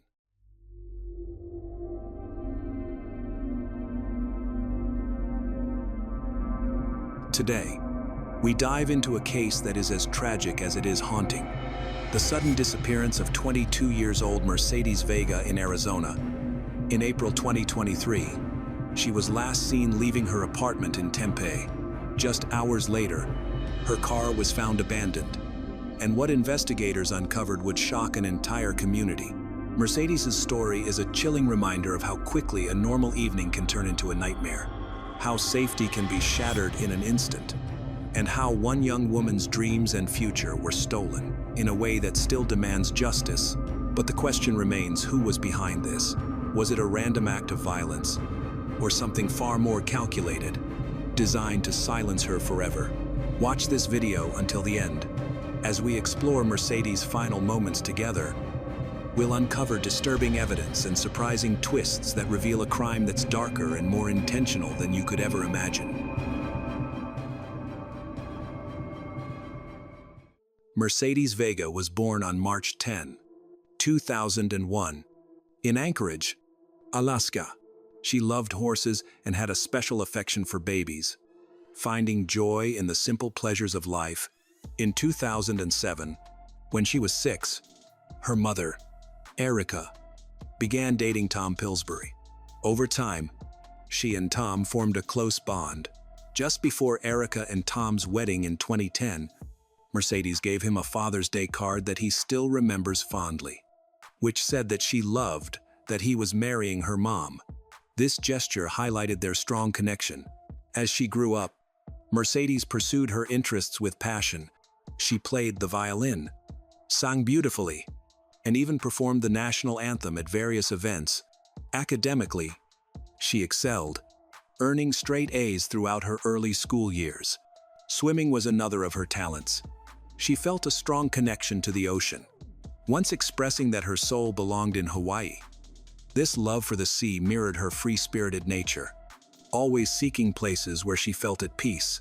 Mercedes's family was central to her life. Her parents, Erica and Tom, raised her in a supportive environment, eventually settling in Santan Valley, Arizona. By her early 22nd, Mercedes had moved to Tempe and was living independently in the Aubrey Apartments. She worked as an exotic dancer in Phoenix a few nights each week to support herself while pursuing her larger dreams of opening her own gym and becoming a personal trainer. About 3 years before her disappearance, she encountered a traumatic experience. In October 2020, she was the victim of an armed robbery outside her apartment in Phoenix, which led her to relocate to Tempe for a fresh start. She cooperated fully with the police, identified the suspect, and provided an impact statement. This incident showcased her resilience, as she used the experience to strengthen her focus on her independence and ambitions. However, on that ordinary Sunday in April 2023, her life took a tragic turn. On the 16th of April, she had planned to have dinner with friends, a routine social outing amidst her work obligations. However, as the day went on, she informed her friends that she would need to go to the club instead, where she performed a few nights each week. This change in plans became significant, as it marked Mercedes' last known communication. Initially, it seemed like a simple adjustment, but it would later serve as an important detail in the events that unfolded. Surveillance cameras at her apartment complex, the Aubrey, captured footage that helped piece together the end of her evening. Investigators noted that a white 2018 Chevrolet Malibu with a salvage title, a car not belonging to her, was spotted in the parking garage around 8:45 p.m., lingering in the area. Then, at about 9:15 p.m., Mercedes was seen on surveillance video, walking confidently towards her own vehicle in her assigned parking spot. This would become the last recorded image of her in that familiar place. Later evidence from the scene showed signs of a struggle. Blood was found in the parking lot and on the front passenger seat of the car, suggesting that she had been attacked. As time passed, around 9:25 p.m., cameras in the area captured her car pulling into a nearby lot next to a restaurant called Culinary Dropout. Just a short drive from her apartment, the car was parked improperly, with the keys still inside, suggesting it may have been abandoned in a hurry. As the clock struck midnight on the 17th of April, an alarming situation unfolded far from Tempe. In a remote area of desert along Interstate 10 near Tanipa, about 60 miles west, where traffic becomes sparse and the landscape stretches wide, a passing driver noticed something unusual off the freeway. A vehicle had gone off the road and was in a ditch, with flames flickering inside. Concerned, the driver stopped and called 911 to report what he had seen, providing crucial information for the investigation.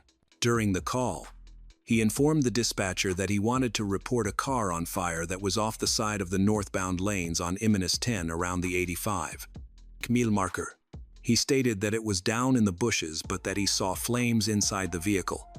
He also mentioned that there might be people outside the vehicle and that he believed he saw at least one person.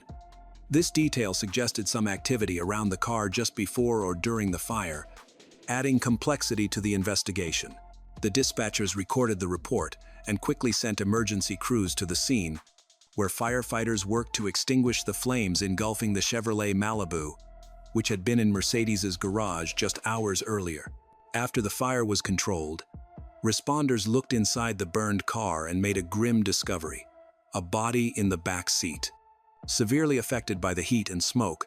Further examination of the vehicle revealed 2 bottles of bleach in the front seat, lighter fluid, and latex gloves, which indicated possible foul play rather than an accident. The car was not reported stolen, and its salvage status complicated efforts to uncover its history. Authorities secured the area, blocking off the ditch and roadside to collect any evidence the fire hadn't destroyed. Later that same day, they confirmed the victim's identity through fingerprints, linking the case back to Tempe. The victim was identified as Mercedes Vega, who was far from home under mysterious circumstances. Detectives from the Maricopa County Sheriff's Office took over the investigation, analyzing the 911 call for any auditory clues, and interviewing the caller for more details about his view of the scene. They carefully mapped out the timeline, starting from garage footage, showing two cars leaving together, to the abandoned vehicle near a restaurant where the keys were still inside, and finally to the burning car in the desert. Each aspect raised new questions about how Mercedes had ended up there and what had occurred during those hours. The site itself painted a grim picture. The Chevrolet Malibu was awkwardly positioned in the ditch, with its interior burned and the backseat area showing significant damage. Responders noted the position of the body, observing that it appeared to have been placed there rather than being the result of a crash. The bleach bottles, one of which was partially used, were found in the front area, alongside a container of lighter fluid, suggesting a possible attempt to speed up a fire. Besides the individual who called 911, no other witnesses reported seeing the car on the road, but traffic cameras along Interstate 10 were reviewed for any evidence of its westward journey. Forensic teams examined the Chevrolet Malibu, which was stored in a secure lot, in hopes of collecting DNA and fingerprint evidence from the ashes. The caller mentioned seeing someone outside, prompting searches in the surrounding brush for footprints or discarded items. Though the dry terrain made it difficult to find clear tracks, Mercedes's phone records were subpoenaed to trace her last communications, and investigators inspected her car's interior for clues beyond the bloodstains. That evening, around 7:00 p.m., Mercedes's parents, Erica and Tom, returned home from a vacation in the Caribbean to find police at their door. They asked whether Mercedes lived with them, and after Erica repeatedly questioned if she was okay, they delivered the devastating news of her death. Caught completely off guard, especially after their last phone conversation during their trip, they experienced profound heartbreak, with Erica describing it as feeling like her soul was being ripped out. In their grief, the family shared details about Mercedes's habits to assist investigators in understanding what might have led her into danger that night. With a timeline established for the tragic evening, detectives from the Maricopa County Sheriff's Office faced the challenging task of piecing together how a young woman could disappear from her secure apartment garage and be found in a burned-out car approximately 60 miles away. The investigation continued for months, then years. With many challenges testing their patience and resources, forensic teams meticulously sifted through the ash of the charred Malibu for DNA, fingerprints, and any overlooked items. It was a slow process. The autopsy report from the Maricopa County Medical Examiner's Office was not released until October 2023, 6 months after the body was discovered. It revealed that Mercedes had suffered a gunshot wound to her arm, multiple blows to her head, causing blunt force trauma, and chemical burns from bleach poured on her face and throat. Tragically, she was still alive when the fire started, with the official cause of death listed as smoke inhalation and thermal injuries, classified as a homicide. This delay in the findings added to the frustration, compounded by the slow progress of the case, which saw few public updates for over a year. Investigators interviewed those close to Mercedes. Focusing on her routines and relationships, her parents emphasized her independence and reported no known conflicts in her life. Although they couldn't ignore the lasting impact of a prior armed robbery in Phoenix, they felt that the investigation lagged, partly due to biases. Tom expressed in interviews that her part-time job as a dancer at a club seemed to diminish her importance in the eyes of the police. Sergeant Joaquin Enriquez countered that all cases are treated fairly, regardless of profession. Friends and colleagues from the club spoke highly of her reliability, confirming her last-minute shift plan and noting she had no visible enemies there. They mentioned that she had been cautious after previous incidents, but there were no recent warnings of danger. The investigation turned its focus to Mercedes's past, particularly an armed robbery on October 12, 2020, which had left her so shaken that she moved to Tempe. Early that morning, a man confronted her at gunpoint outside her apartment in Phoenix, demanding her belongings. He got away with cash and personal items. Phoenix police conducted an investigation, and Mercedes fully cooperated, identifying Cujo Young as the robber in a lineup and providing a statement that detailed her trauma. Cujo Young, who faces armed robbery charges, has faced numerous delays in the case, largely due to changing attorneys and negotiating plea deals. He fluctuated between rejecting and accepting plea deals. Mercedes was prepared to testify against him, with a trial date set for mid-April 2023. Court records indicate she was scheduled to testify on April 17, the day her body was discovered. Although some reports suggest this was the day before she went missing, the timing of these events raised questions about whether the upcoming testimony influenced the situation. During the crucial hours in April 2023, when Mercedes was kidnapped and murdered, Cudjoe was not at either location. As records indicate, he was not in custody. Due to delays in a robbery case, he had no confirmed presence in Tempe, where Mercedes was taken, or in Tonopah, where her body was found. Theories of random crime diminished while the idea of a planned attack gained traction. Family and friends emphasized Mercedes's increased caution since 2020, highlighting the importance of her connections. Erica expressed her frustration in the media, suggesting the motive was to prevent testimony. As the investigation progressed, uncovering digital evidence and forensic links, the Maricopa County Sheriff's Office eventually made arrests, revealing long-awaited names. The first significant breakthrough occurred on November 11, 2024, when Sincere Hayes was arrested in Hamilton County, Tennessee.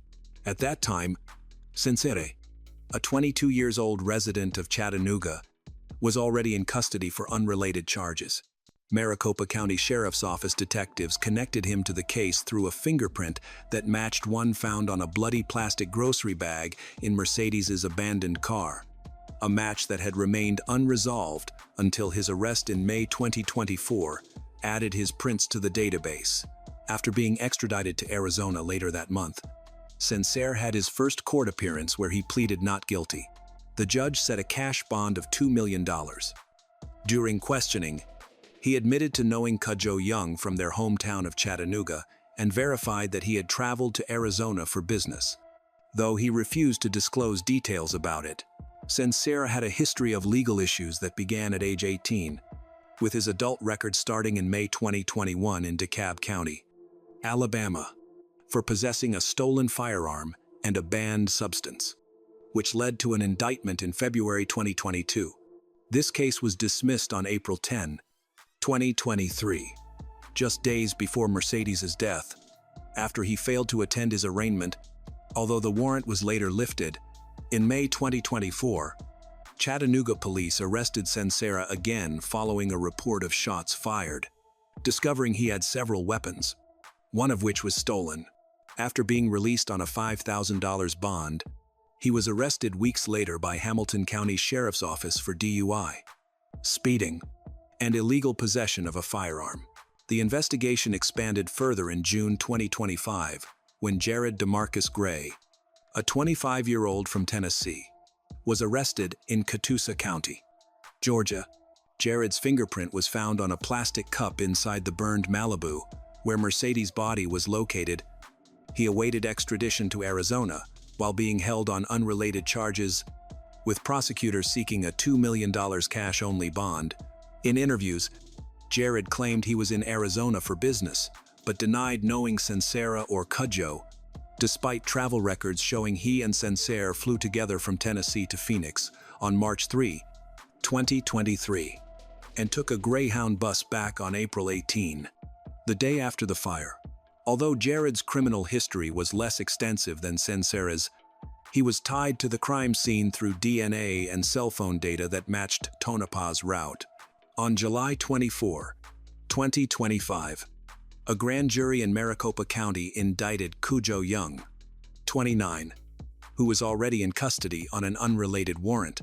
Cudjoe appeared in court shortly after, stating he would represent himself and acknowledging the judge's warning about being held to the same standards as a lawyer. He pleaded not guilty, with the judge setting his bond at $2 million cash only. Cudjoe's history was significant.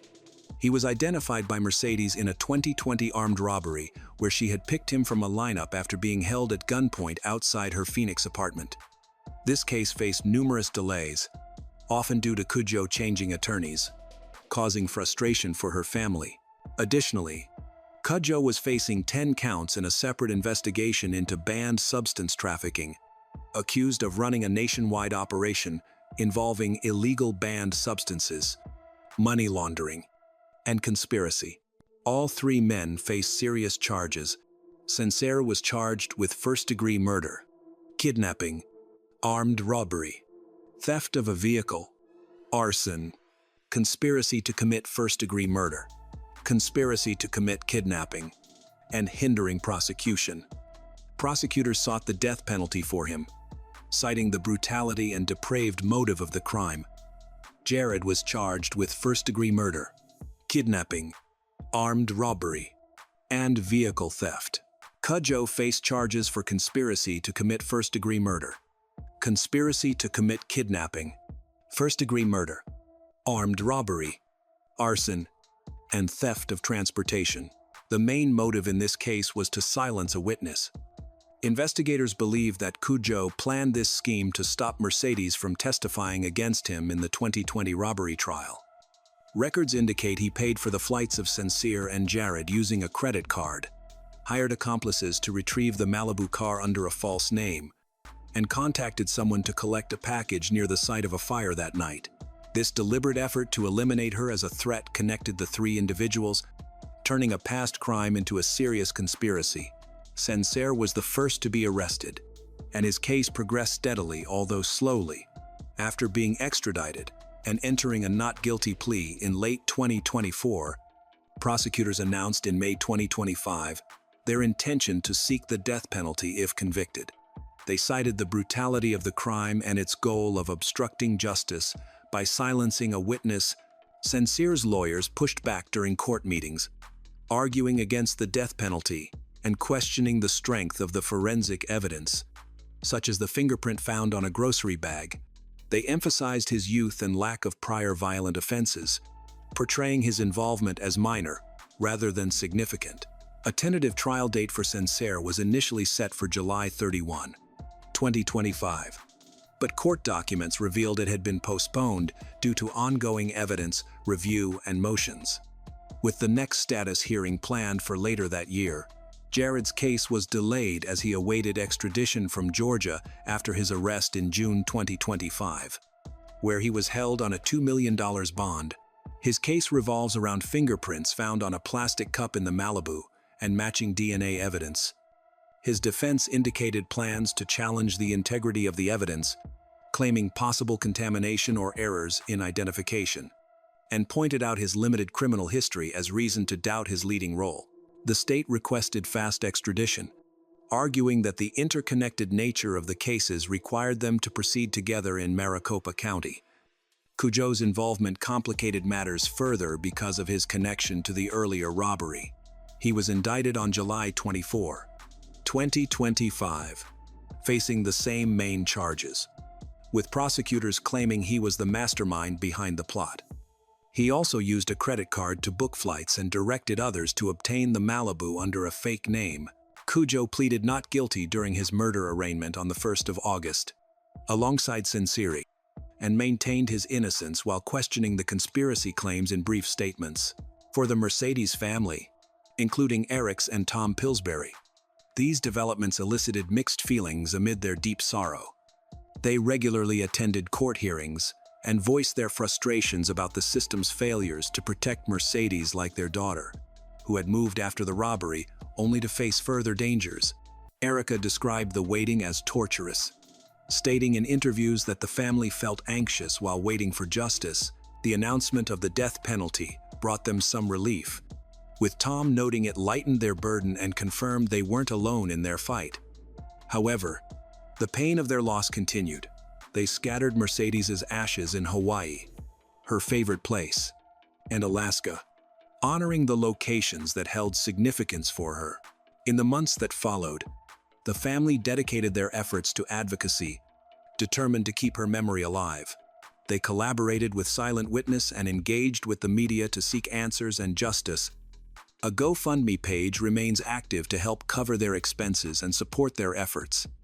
They welcome any contributions from those who wish to assist. Currently, all three defendants, Cudjoe Young, Censeur Hayes, and Jared Gray are entangled in the court system, having been indicted and pleaded not guilty. Their cases are still actively under judicial review, and the legal process continues. For everyone following this story, it is not over yet. The pursuit of justice is still in progress, and the final outcome has yet to be determined.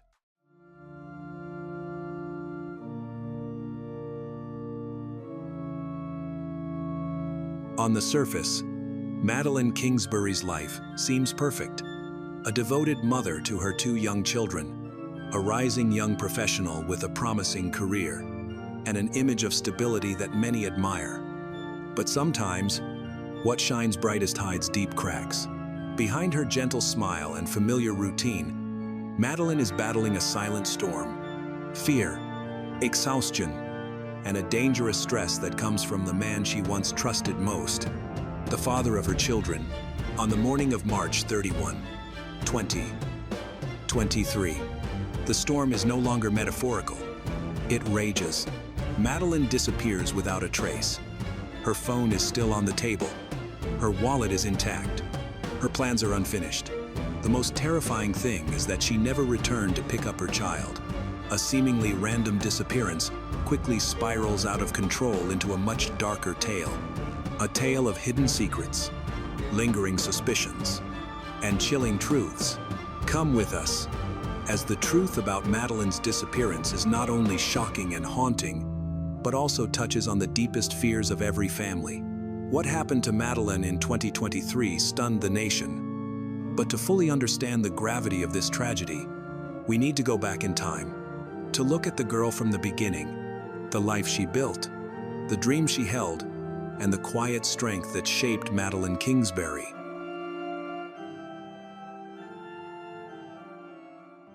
Madeline Kingsbury was born on June 1, 1996, in Minnesota, and was the youngest of three siblings. She always stood out among her peers for her outgoing nature, energy, and curiosity about the world. Growing up in Farmington, she was surrounded by love and support. Even after her parents' divorce and their subsequent remarriages, the warmth of her extended family continued. After graduating high school in 2014, Madeline enrolled at Winona State University to study health sciences. She quickly became known as a bright, dedicated student, respected by her classmates and trusted by professors. By age 26, she had built a stable life with a clear sense of purpose, a reliable career, and big dreams for the future. Her achievements were a testament to her resilience and quiet strength, demonstrating that a person can maintain their inner light even amid hardship. While at university, Madeline met Adam Fravel. Although they never married, they moved in together and started a family, welcoming a daughter and then a son. Initially, their relationship appeared strong, with Adam seemingly supportive of Madeline's ambitions.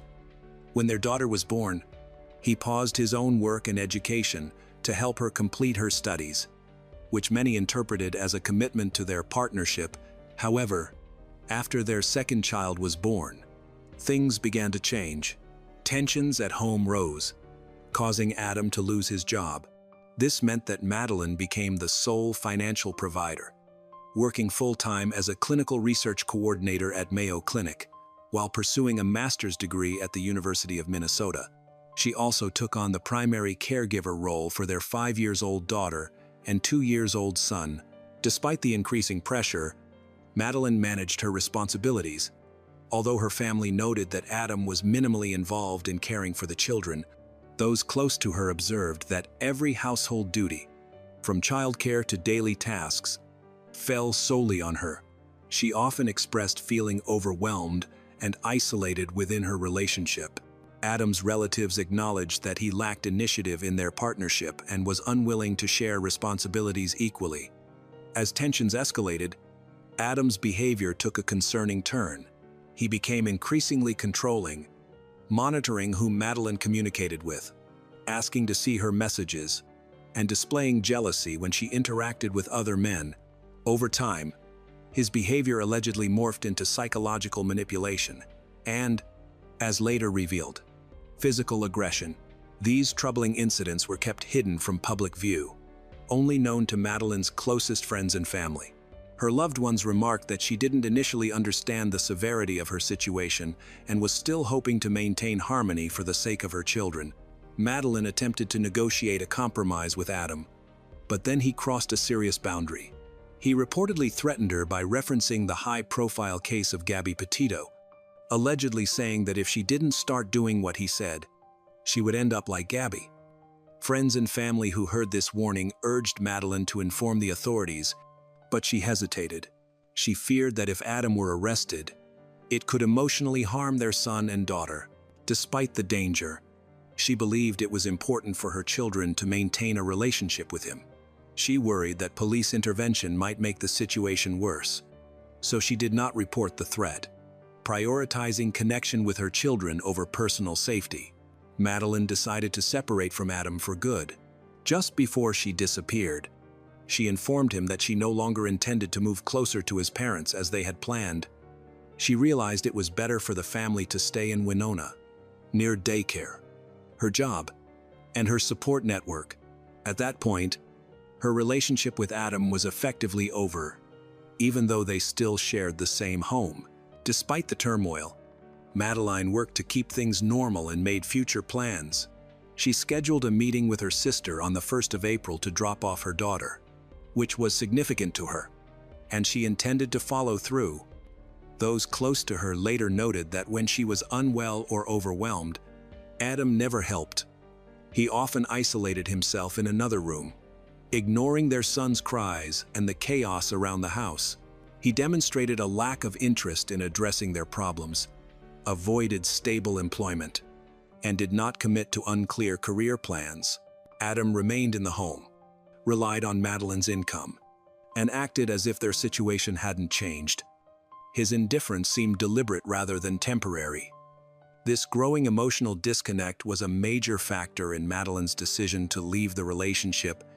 Their situation reached a breaking point during this period of silent tension, as what had once seemed like temporary setbacks turned permanent.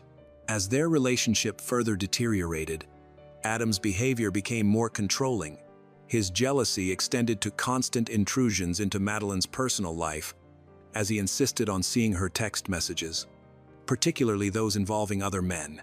This became a regular part of their conversations. Although Madeline tried to avoid confrontation, she felt her personal space constricting. Every message and conversation sparked suspicion. Adam demanded that she reveal her private chats, and when she hesitated, he reacted aggressively. Adam's control extended to her online activities, monitoring who she added on social media, what posts she liked, and whom she talked to in messaging apps. He had previously exhibited physical aggression, including an incident when Madeline was on a video call with a friend while holding their son. He suddenly struck her across the face without warning. Her friend witnessed this live and later reported it to the authorities, noting that she had visible bruises and marks. When asked about her situation, Madeline often expressed fear, saying things like that if she left, he might do something terrible to her. Madeline's parents had similar worries. After a call from her seeking help during a conflict, they picked her up along with her children to keep them safe at their home, hoping she wouldn't return to a dangerous situation. However, just 3 days later, Madeline decided to go back, believing it was important for her children to have stability.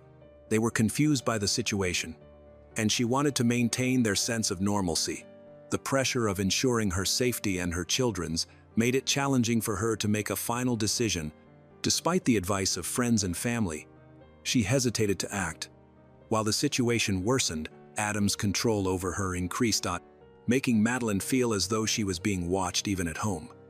She confided in her sister about how Adam would follow her around, monitoring her conversations and phone use. As the date of her disappearance approached, Madeline lost any illusions about her situation. Her effort to leave the relationship quietly while still allowing her children access to their father ended up complicating things. What started as a careful plan to regain her freedom ultimately led to a tragedy. Before the incident, Madeline had reconnected with Spencer Sullivan, a former college classmate, and their relationship gradually blossomed. Although they weren't living together and kept it discreet, Madeline's close friends knew about it. During the investigation, it emerged that they did not have any formal arrangements. However, Adam's reaction to this development was intense. He forbade Madeline from talking to Spencer when he was around and expressed his anger about their interactions. Madeline felt she needed to keep these changes secret.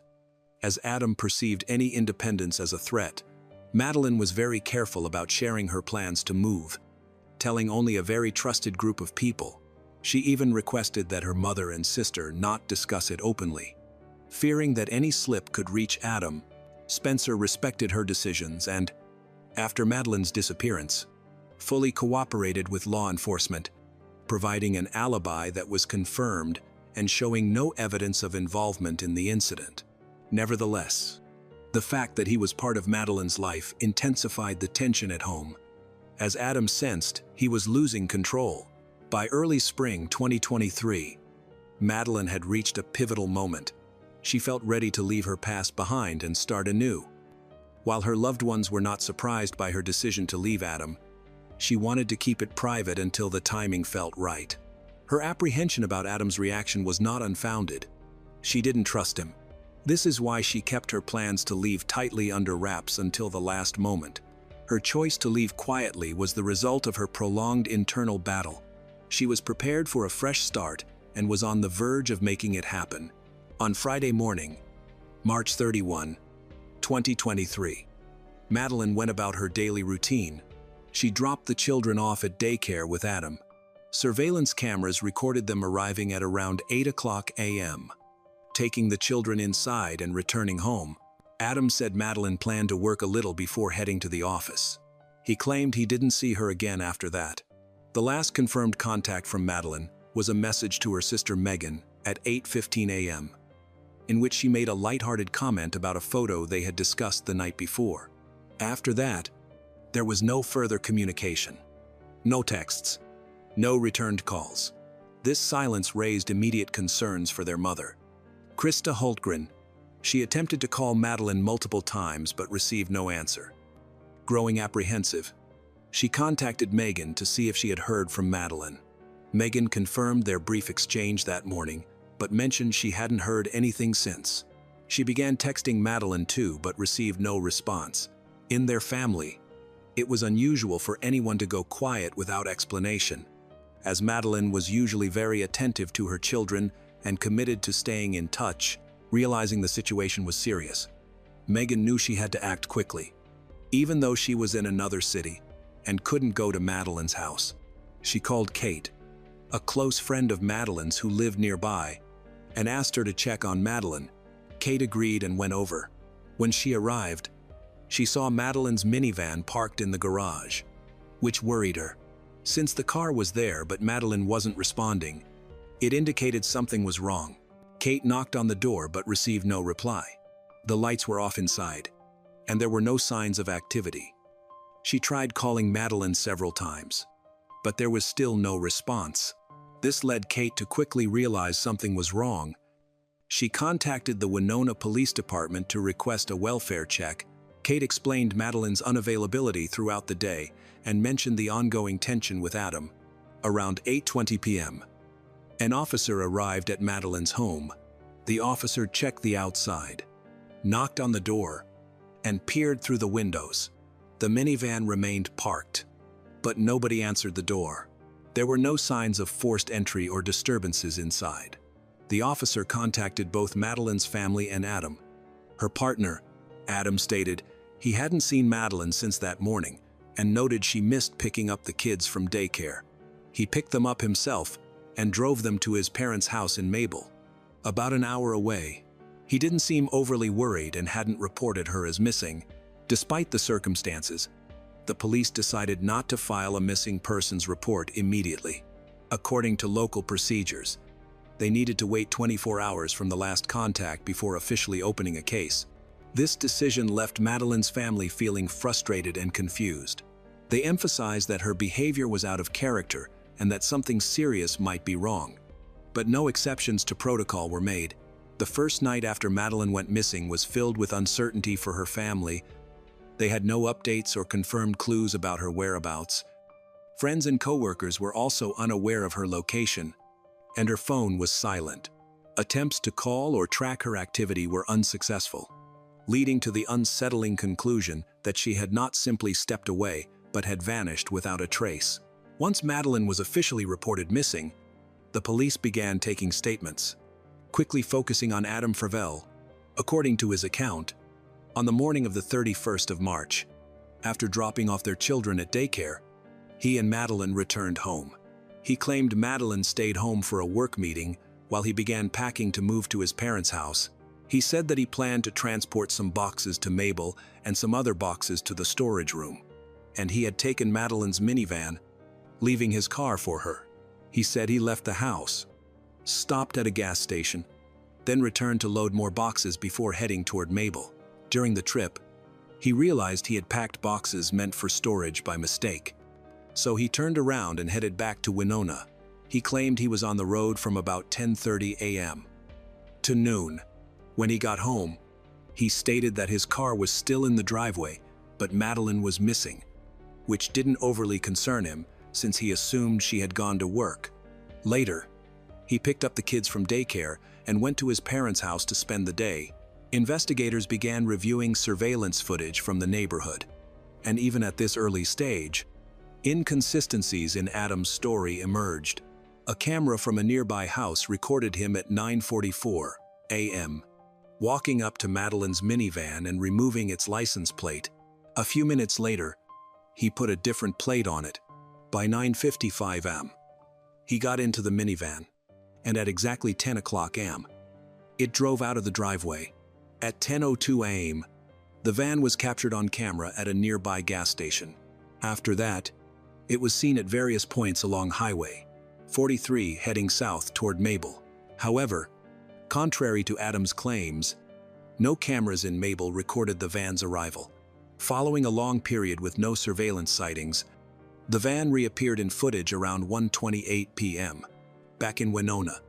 Returning to the driveway, the gap between 11:59 a.m. and 1:28 p.m. was unexplained, with no cameras capturing the van or Adam during that time. This raised significant concerns that the vehicle had been in a remote location where it could have been concealed. When investigators questioned Adam again, he struggled to explain why he swapped the license plates, why his travel route didn't match the camera footage, or why his phone's GPS didn't show any record of the trip. It was later revealed that the day before Madeleine disappeared, Adam had turned off location tracking on all his accounts, including several Gmail addresses, and deactivated the home's security camera system. Even more suspiciously, the surveillance system at his parents' house, where he later took the kids, had been completely wiped. During the search of the house, investigators found that parts of the security system were physically removed, and the memory cards were missing. Adam couldn't clearly explain why this happened right around the time of Madeleine's disappearance. He said it was part of preparations for a move, but given the circumstances, this explanation didn't make sense. Detectives suspected he was trying to erase any visual evidence of his actions. Increased concern arose from Adam's behavior after Madeleine went missing. He did not participate in search efforts, showed no initiative in gathering information, avoided public statements, and distanced himself from the volunteers. Later, he claimed law enforcement advised him to stay away, a statement that officials later denied. These actions, removing security footage, switching license plates, disabling GPS tracking, painted a concerning picture. By this point in the investigation, it was clear that Adam's behavior did not align with that of a person genuinely worried about the disappearance of the mother of his children. While no charges had been filed yet, the investigation increasingly focused on him. On the 1st of April, 2023, police conducted a second search of the home Adam shared with Madeleine. Her belongings were still there, indicative of her not leaving voluntarily. Her coffee cup and plate remained on the kitchen counter. Her jacket, the same one seen in daycare cameras that morning, hung in the hallway. Her phone and purse were still in their usual places. These details indicated that Madeleine had not left the house on her own. She would not have gone to work or anywhere else without essential items for communication and work. Staff at the Mayo Clinic, where she was expected to work that day, confirmed she did not show up. Investigators also focused on the garage, discovering that Adam had once again changed the license plates on the minivan the evening before. By the time police arrived, he had reinstalled the original plates. Though surveillance cameras had recorded the earlier switch, this indicated a deliberate effort to conceal movements or delay identification. While the search showed no visible signs of a struggle or blood, forensic teams noted signs of a potential cleanup. In the outside trash bin, they found partially burned fragments of plastic and electronic components. Later analysis suggested these could be remnants of a laptop. Another troubling discovery was a mattress in one of the bedrooms. It had no sheets and displayed stains that were sent for testing. Investigators later searched Adam's parents' home, where they found several discarded electronic devices and remnants of what seemed to be a fire pit. Forensic specialists believed that a laptop casing might have been destroyed in the fire. Nearby was Adam's truck, and in the bed, there was a garden shovel. A neighbor with outdoor cameras provided footage to the police. After Madeleine's disappearance, Adam was seen driving that same truck, with the shovel visible in the back. Cadaver detection dogs, trained to recognize human scent, were brought in. Both the shovel and the truck bed triggered alerts from the dogs. Adam's family claimed that his father had used the shovel to bury a deceased animal on the property a few days earlier. However, experts noted that the dogs could differentiate between human and animal scents, and their alerts suggested the presence of human biological traces. Adam was called in for more questioning, and investigators noticed fresh scratches on his face and neck. He explained they were caused by animals or workout equipment, but this did not convince the detectives. A medical evaluation indicated that the scratches looked more like defensive wounds from a physical fight rather than accidents. Each new piece of evidence fueled suspicions against Adam. His behavior didn't align with that of someone genuinely worried about a loved one. He had not reported Madeleine missing, did not participate in search efforts, and showed little interest in addressing the evidence against him. Madeleine's belongings that were left behind, deleted digital records, attempts to destroy electronic devices, possible cleanup efforts, and suspicious behavior all pointed to a troubling conclusion. The house, which seemed calm and normal from the outside, became the focus of the investigation, revealing more than any words could. On June 7, 2023, the case took a significant turn when a woman's body was found in an old well in a wooded area of rural Houston County. This discovery came from a targeted search effort, which included analyzing the routes Adam took on the day Madeleine disappeared. The body was wrapped in a plain white bedsheet and tightly secured with layers of tape. Investigators also discovered pieces of a gray towel and a fabric pillow cover, which were bundled to reduce odor and delay detection. The well's location was carefully selected. However, it was abandoned, difficult to access, and not directly linked to the Adam family, though it was later confirmed that the land had connections to them. After identifying the body through DNA and distinct features, Adam Fravel was arrested without resistance. He faced charges of second-degree intentional homicide with aggravating factors of premeditation and extreme cruelty. Prosecutors presented evidence collected over more than 2 months. Detectives found that the bedsheet in the well matched the linens from the couple's shared bedroom, while the towel and pillowcase matched a set in a hallway closet. Partial fingerprints on the tape matched Adam's. Additionally, microscopic fibers on the fabric matched particles from Madeleine's minivan.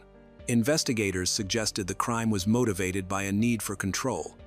Adam felt he was losing Madeleine as she planned to move out and start a new relationship, disrupting the life he was accustomed to. Financial motives also played a role, as Madeleine had a life insurance policy that would benefit Adam in the event of her death. Lastly, her leaving would mean shared parenting duties, removing his leverage over her. Experts concluded that Madeleine died from asphyxiation, and the absence of struggle at the body location indicated the crime likely happened elsewhere, probably at her home. Psychological experts pointed out that such crimes are often committed by someone close to the victim, typically culminating from ongoing conflict, where violence is used as a last effort to regain control. After Adam Fravel's arrest, he refused to assist law enforcement. During questioning, he avoided direct inquiries, claiming he was tired or confused about the events. He did not confess to any wrongdoing. However, during preliminary hearings, the court concluded there was enough evidence to move forward with a full criminal trial. The judge mandated that he be held in custody without bail. 68 days after Madeleine went missing, critical truths began to surface through confirmed information. Initial fears and speculations evolved into concrete evidence. While nothing could bring Madeleine back, the investigation achieved its primary goal: uncovering what happened and identifying those responsible. With Adam in custody, the case progressed to the next difficult phase: the legal pursuit of justice. The accusations were based on various types of evidence, including objects found in his house, the connection between the discoveries in the well and his belongings, testimonies from witnesses, analyses from experts, along with a detailed history of his relationship with Madeleine. All of these factors combined to form a convincing narrative. During the preliminary hearings, Adam continued to deny any connection to the events. He claimed ignorance about how Madeleine's body ended up in the well and maintained that he would never harm her. His defense tried to question the investigation's validity, hinting at possible errors or misunderstandings. But public sentiment largely favored the prosecution. Amid these legal issues, Madeleine's family was engaged in a separate personal struggle. They sought custody of Madeleine's son and daughter, aiming to protect them from the influence of a father who is now facing serious criminal allegations. On November 7, 2024, a judge in Winona sentenced Adam Fravel, 30, for the murder of Madeleine Kingsbury. Madeleine's story serves as a powerful reminder of the importance of recognizing and addressing domestic abuse warning signs seriously.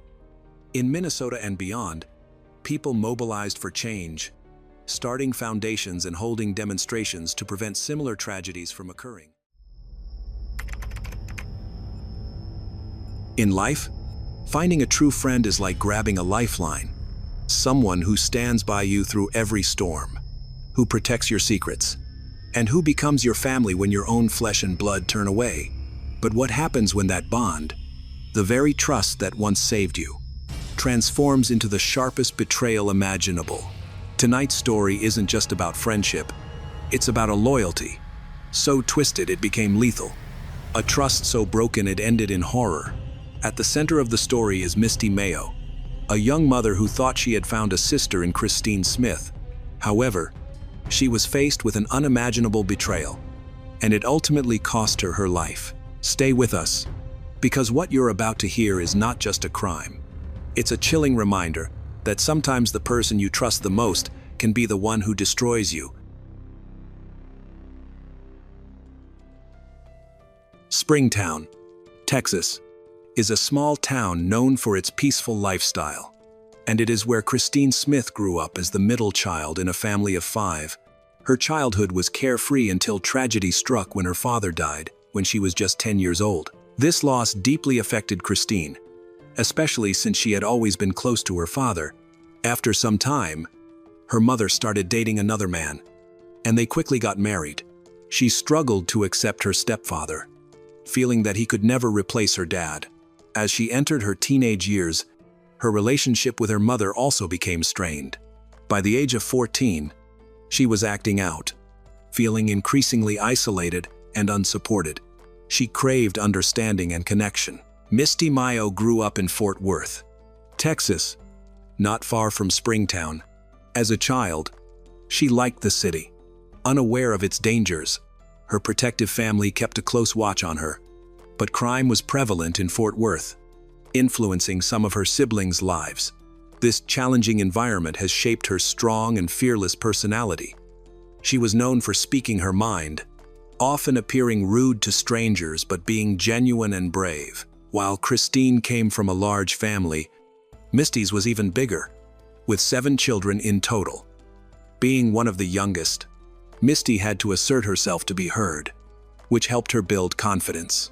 Her family eventually moved to Springtown, attracted by its quieter atmosphere, which was suitable for raising children.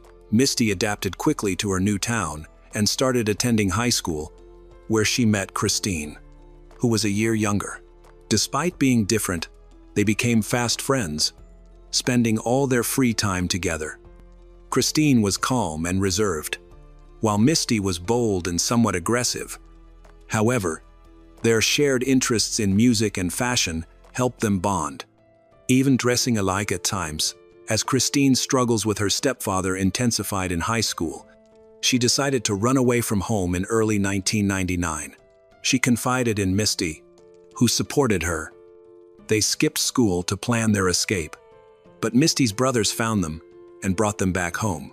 Christine continued to feel uncomfortable living with her stepfather, which led her to spend more time at Misty's household, where she was welcomed as a part of the family. Meanwhile, Christine's behavior deteriorated as she entered adolescence.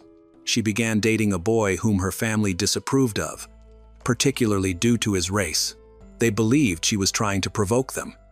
Christine insisted that she loved him. At 15, she discovered she was pregnant while still in that relationship.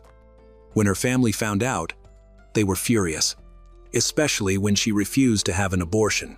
Ultimately, they threw her out of the house. Christine turned to her best friend, Misty, for support during a challenging time. Misty's family welcomed Christine without any judgment about her pregnancy or personal life. Misty stood by her throughout, but unfortunately, she experienced a miscarriage. In the year that followed, Misty discovered she was pregnant while in a relationship with a local guy named Stephen Gullns, who was notorious among friends for his disturbing nickname, the Psychopath. This title wasn't unfounded. He had a troubled background, including substance addiction and involvement in criminal activities. Despite the family's concerns that Stephen wouldn't be a good father, Misty loved him, and they respected her independence. By spring 2000, Misty was ready to have her baby just after her 18th birthday. She named her son Dante, and Christine was there for her throughout the hospital stay. Right after Misty was discharged, she faced a challenge because Stephen, Dante's biological father, lived in Fort Worth and had no intention of moving. Misty felt it was important for Dante to be close to his father, so she decided to move back to the city. Her family supported her decision, although they did not want her to return to her old environment. Determined, Misty moved to Fort Worth with her baby to be with Stephen, believing she would be safe with him.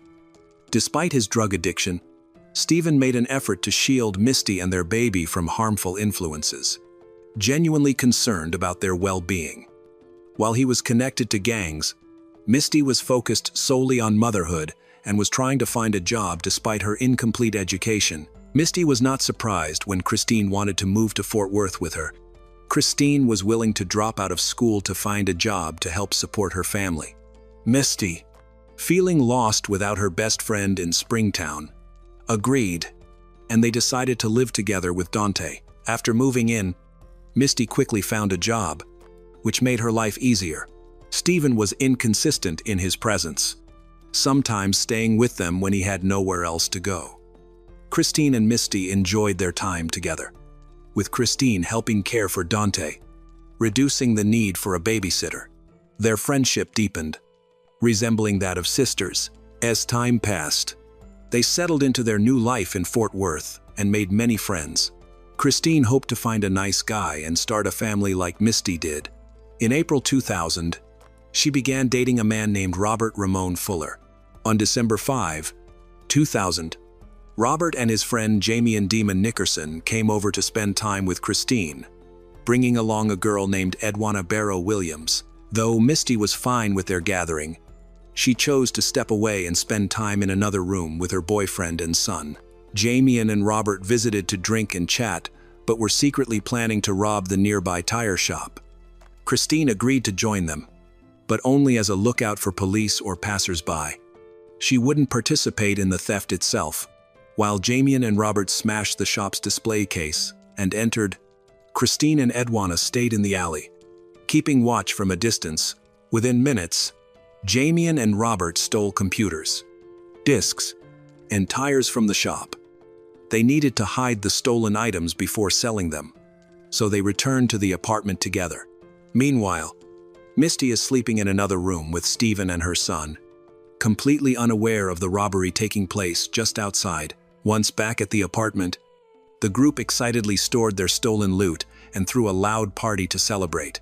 Misty woke up to find unfamiliar items piled up in the living room. When she learned where they came from, she became furious and demanded that the stolen goods be removed. She didn't want to be an accomplice and feared for Stephen, her boyfriend, who had a troubled past with the law.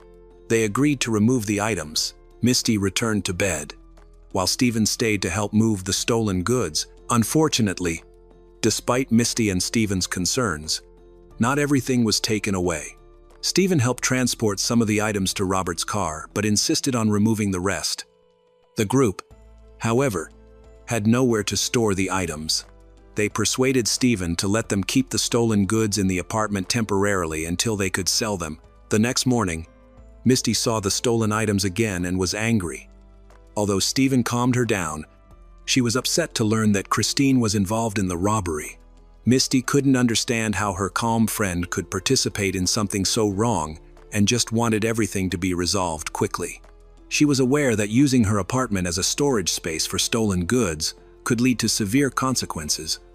The group's biggest issue, however, was witnesses to the crime. On December 6, while Misty was out grocery shopping, she saw police investigating the robbery scene and became worried. She feared being implicated in the crime. On her way back, she noticed police questioning witnesses who described 4 young men moving items into the same apartment building Misty had entered. Realizing how serious the situation was, she decided not to stay quiet. An hour after returning home, the police knocked on Misty's door. She didn't deny anything and let them in, where they quickly spotted the stolen items. Just then, Christine and Edwana arrived at the apartment, which proved advantageous for the detectives as they began questioning both girls. They matched the eyewitness descriptions. Edwana claimed she had never committed a crime and was only watching from the alley to alert them if she saw police. When the detectives questioned Christine next, she initially tried to protect Robert by misleading the police. However, they saw through Christine's lies and threatened to arrest Misty since the stolen items were found in her apartment. This prompted Christine to confess that Misty was innocent. She had been asleep with her son and boyfriend in another room, unaware of the theft. Christine also admitted, like Edwana, that she had acted as a lookout outside the tire shop. Christine chose to be completely honest and revealed that Stephen assisted in moving some of the stolen items, but she stressed that he was not involved in the robbery itself. This could create serious issues for Misty, as her boyfriend, Stephen, has a criminal history that could lead to him facing additional charges just for loading the stolen goods into Robert's car. Under Texas law, this action could be classified as a third-degree crime, punishable by 6 months to 2 years in prison if no one was harmed. Fortunately, because Christine and Edwana cooperated with the police, Stephen was not arrested after the interrogation. The police then went to Jamian's home. Meanwhile, Christine felt compelled to inform her boyfriend, Robert, about what was happening. He was with Jamian at the time. Christine and Edwana were immediately curious to know how law enforcement found out and why they were on the scene. They soon visited Robert to discuss the matter. Here, Jamian and Robert ask questions as if they are interrogating. Frustrated by the questions, Christine eventually left, which only led Jamian and Robert to suspect that she had informed the police. This suspicion escalated when Christine, as a atar, feeling anxious, told Jamian and Robert that the police had confronted them while they were at a mutual friend's apartment. After speaking with Christine and Edwana, Jamian and Robert became convinced that Misty was the one who reported them. Although it was unclear who initially called the police to investigate the tire shop, Edwana later confirmed it was Misty. Unbeknownst to her, Misty was in danger. She merely wanted to distance herself from the entire situation. Angry with Christine, Misty chose to unwind by going to dinner with her boyfriend, Stephen, on December 7, 2000. The following day, Misty discussed the robbery and its implications in a more casual atmosphere with friends. At 9:00 p.m. that evening, Stephen waited at a restaurant for Misty, who was unusually late. When he could no longer wait, he went to her apartment, only to find both her and their child missing. Faced with this unsettling situation, and knowing his friends were under investigation for robbery, he went to the police for help. Detectives quickly launched a search, but it yielded no leads. They first interviewed Misty's best friend, Christine. Hoping she could provide information on Misty's whereabouts, Christine recounted a bizarre story about Misty being attacked in an alley and fleeing with her 4-month-old son. However, Christine later changed her story, claiming she didn't know where Misty was, which raised suspicions. The police believed Christine was hiding something and continued pressing for the truth. Ultimately, after 8 days of keeping the secret, Christine's conscience compelled her to confess at the police station on December 15. She revealed that Misty was dead and assisted authorities in locating Misty's body in Shreveport, Louisiana. Christine led detectives to a field where they discovered human remains, partially destroyed by animals. This remains has been examined by forensic experts and confirmed to be that of Misty. She had suffered severe beatings, with multiple head and facial injuries. In addition to defensive wounds, the cause of death was determined to be strangulation. Christine provided a detailed account of the events. On the evening of December 7, she, Edwana, and Robert had plans to meet Stephen and Jamian for dinner. They intended to pick up Misty and her baby from her apartment and drove in Misty's car since the car used for transporting the stolen items was hidden. Christine, Edwana, and Misty sat in the back seat, while Jamian drove and Robert sat in the front passenger seat. Instead of going to the restaurant, the group steered toward a secluded park on the outskirts, while Christine was holding Misty's baby, Dante, on her lap. Jamian and Robert attacked her. They physically assaulted her with a knife and a baton. Robert claimed he wanted to teach Misty a lesson and pressured Christine to join in the attack. Eventually, out of anger towards her friend, Christine complied. During questioning later on, she admitted her actions stemmed from her frustrations with Misty. Christine was worried that their revenge would lead to everyone being arrested. She didn't believe anyone would actually kill Misty and was uncertain about how the situation would end. At one point, Misty asked Christine if they were going to kill her, to which Robert cruelly replied, "Yes." Despite Misty's pleas for Christine to stop the assault and not harm Dante, Christine remained silent. Misty fought back fiercely, trying to escape the car. In response, the attackers used duct tape to bind her, but during the struggle, she tore the tape off and screamed for help. They attempted to silence her again, but she continued to resist until they hit her so hard that she lost consciousness. When Misty was incapacitated, they used tape to bind her mouth and nose. Fearing the worst, Christine, still holding Dante, checked if Misty was breathing and panicked when she didn't feel any air. Realizing Misty was dying, the attackers drove to a remote field in Shreveport, Louisiana, where they buried her body, stripped her of her clothes, and covered her with machine oil to prevent identification. Meanwhile, Dante was unharmed. He was simply left in a van outside a Dallas restaurant, where Child Protective Services later rescued him and placed him in foster care. After the incident, the group went to a diner to eat and chat, acting as if nothing had happened. Meanwhile, Stephen, Misty's boyfriend, I was waiting for her at the restaurant.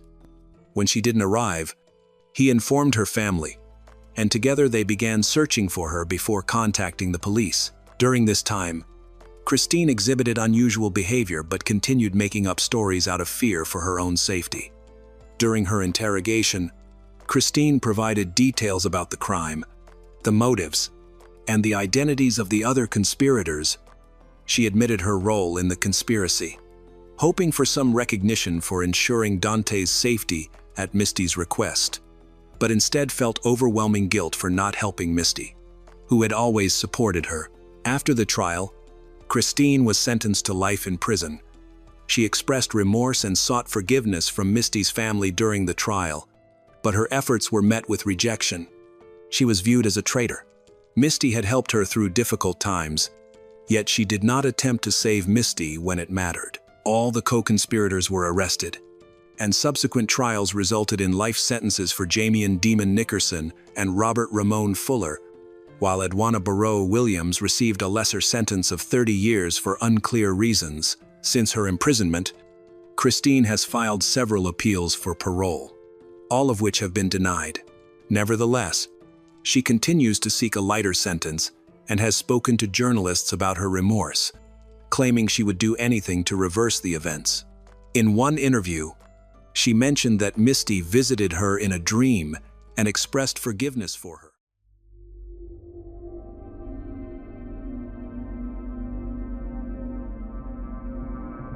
That night, in a quiet house in Pink Hill, the police discovered a horrifying scene on a dirty mattress covered in blood and feces.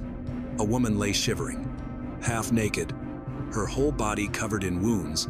Her eyes were bloodshot, her jaw was swollen, her toes were broken, and her breathing was so weak that it was almost non-existent. In the air, the smell of alcohol and cigarettes was strong. Death was quietly knocking at the door. That woman was Melissa Mims, once a lively, adventurous girl who always made her friends smile. But now, after years of alcohol, violence, and a ruthless boyfriend's control, her life had ended in tragedy. Joey Tyndall, the only person she had ever lived with, simply said it was all an accident. But was it really an accident, or was there a much darker truth behind it? Watch this video to find out what path led Melissa from a brilliant youth to a suspicious death, and whether justice will ever be found for her.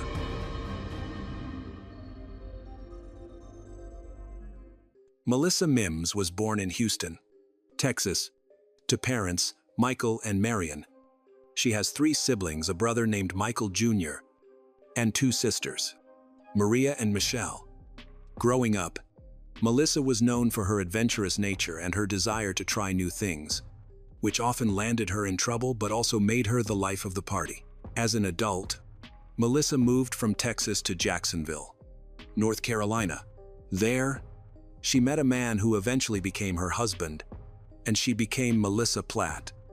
In October 1995, she gave birth to her first daughter, Brianna, and in July 2003, she welcomed her second child, Chasid.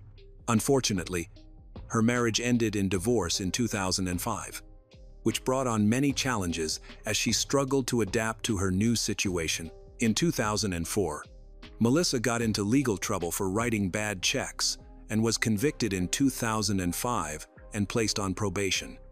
During this time, she began to drink alcohol as a way to cope, which only worsened her problems. It was ultimately decided that her daughters would be better off living with a relative because she was unable to care for them properly. While working at an auto parts store in Jacksonville in 2006, Melissa met Joey Tyndall, a truck driver. Despite being a few years older than her, they quickly connected and began dating. Both had a shared interest in alcohol, and their life together revolved around drinking. Often at their home in Pink Hill, Melissa confided to her family that when Joey mixed alcohol with Paxil, an antidepressant, he became violent. Over time, she recognized that her drinking was worsening her mental health and personal issues. Feeling overwhelmed, she reached out to her family in Texas for help. Admitting she was not in control of her alcohol use and that Joey pressured her to drink. In light of her struggles, Melissa decided to check herself into the Onslow County Behavioral Health Clinic in Jacksonville for help with her alcohol addiction. Unfortunately, she left the clinic just a few days later because Joey was sending her threatening messages, claiming he would break up with her if she continued seeking help. This was not the first time Joey manipulated her. He had kicked her out of the house several times, forcing her to sleep in her car. Despite Melissa's family's pleas for her to return to Texas and end her relationship with Joey, she felt trapped due to his manipulation. On Wednesday, the 8th of October, her mother, Marion, grew concerned about her and contacted her probation officer. She was in regular contact with her mother and two sisters. However, days had passed and they had not seen or heard from her, which was very strange. They began calling her multiple times a day but received no response. When Joey answered, he made excuses for why Melissa couldn't come to the phone. Worried about her safety, Marion and Melissa's sisters made 4 to 5 calls each night, only to be met with more excuses from Joey. Eventually, he turned off Melissa's phone and disconnected her voicemail, deepening her family's fears. Melissa's family was deeply concerned about Joey's behavior and suspected foul play.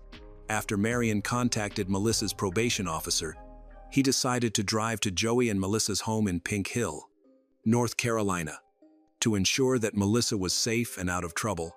Arriving at the house around 5:17 p.m., the probation officer knocked on the door, but there was no answer. Knowing that Melissa was unemployed, the probation officer realized that there was nowhere for her to be, so he continued his knocking. However, Melissa never responded to the door. Eventually, the probation officer's concern grew as he had observed Melissa 1 week earlier and smelled alcohol on her, indicating that she was drinking again. He worried that she might be inside the house, passed out, and in need of help. However, as a probation officer, he lacked the authority to enter the residence. Instead, he decided to call the Lenoir County Sheriff's Office for assistance. Several minutes after the probation officer's initial call for help, 2 officers from the Sheriff's Department arrived at the scene. However, they informed the probation officer that they were unable to break into someone's home without probable cause. They explained that contacting the homeowner, Joey Tyndall, was necessary to obtain entry into the house. One of the officers managed to get hold of Joey, who informed them that he was currently not at home, but at work. During the phone conversation with the officer, he stated that Melissa might be resting inside as she was unwell. He explained that Melissa's drinking had become increasingly out of control and mentioned that it was possible she may have passed out. He emphasized to the officer that he did not always have the ability to provide the best care for Melissa. Still, Joey said he had reached out to Melissa's mother, Marion, on multiple occasions, seeking assistance in getting her back into rehabilitation. After Joey granted the police permission to enter the house, Melissa's probation officer and 2 Lenoir County Sheriff's officers proceeded to the back of the property and entered through the back door. Once inside, the officers made their way through the house until they found what seemed to be a bedroom. Upon entering the room, the officers discovered Melissa lying motionless on her bed, covered by a blanket. Initially, the officers tried to ask Melissa if she needed help, but received no response. Upon closer examination, the officers noticed that Melissa was trying to move her body and nod her head, indicating that she was still alive. However, her condition did not appear to be stable.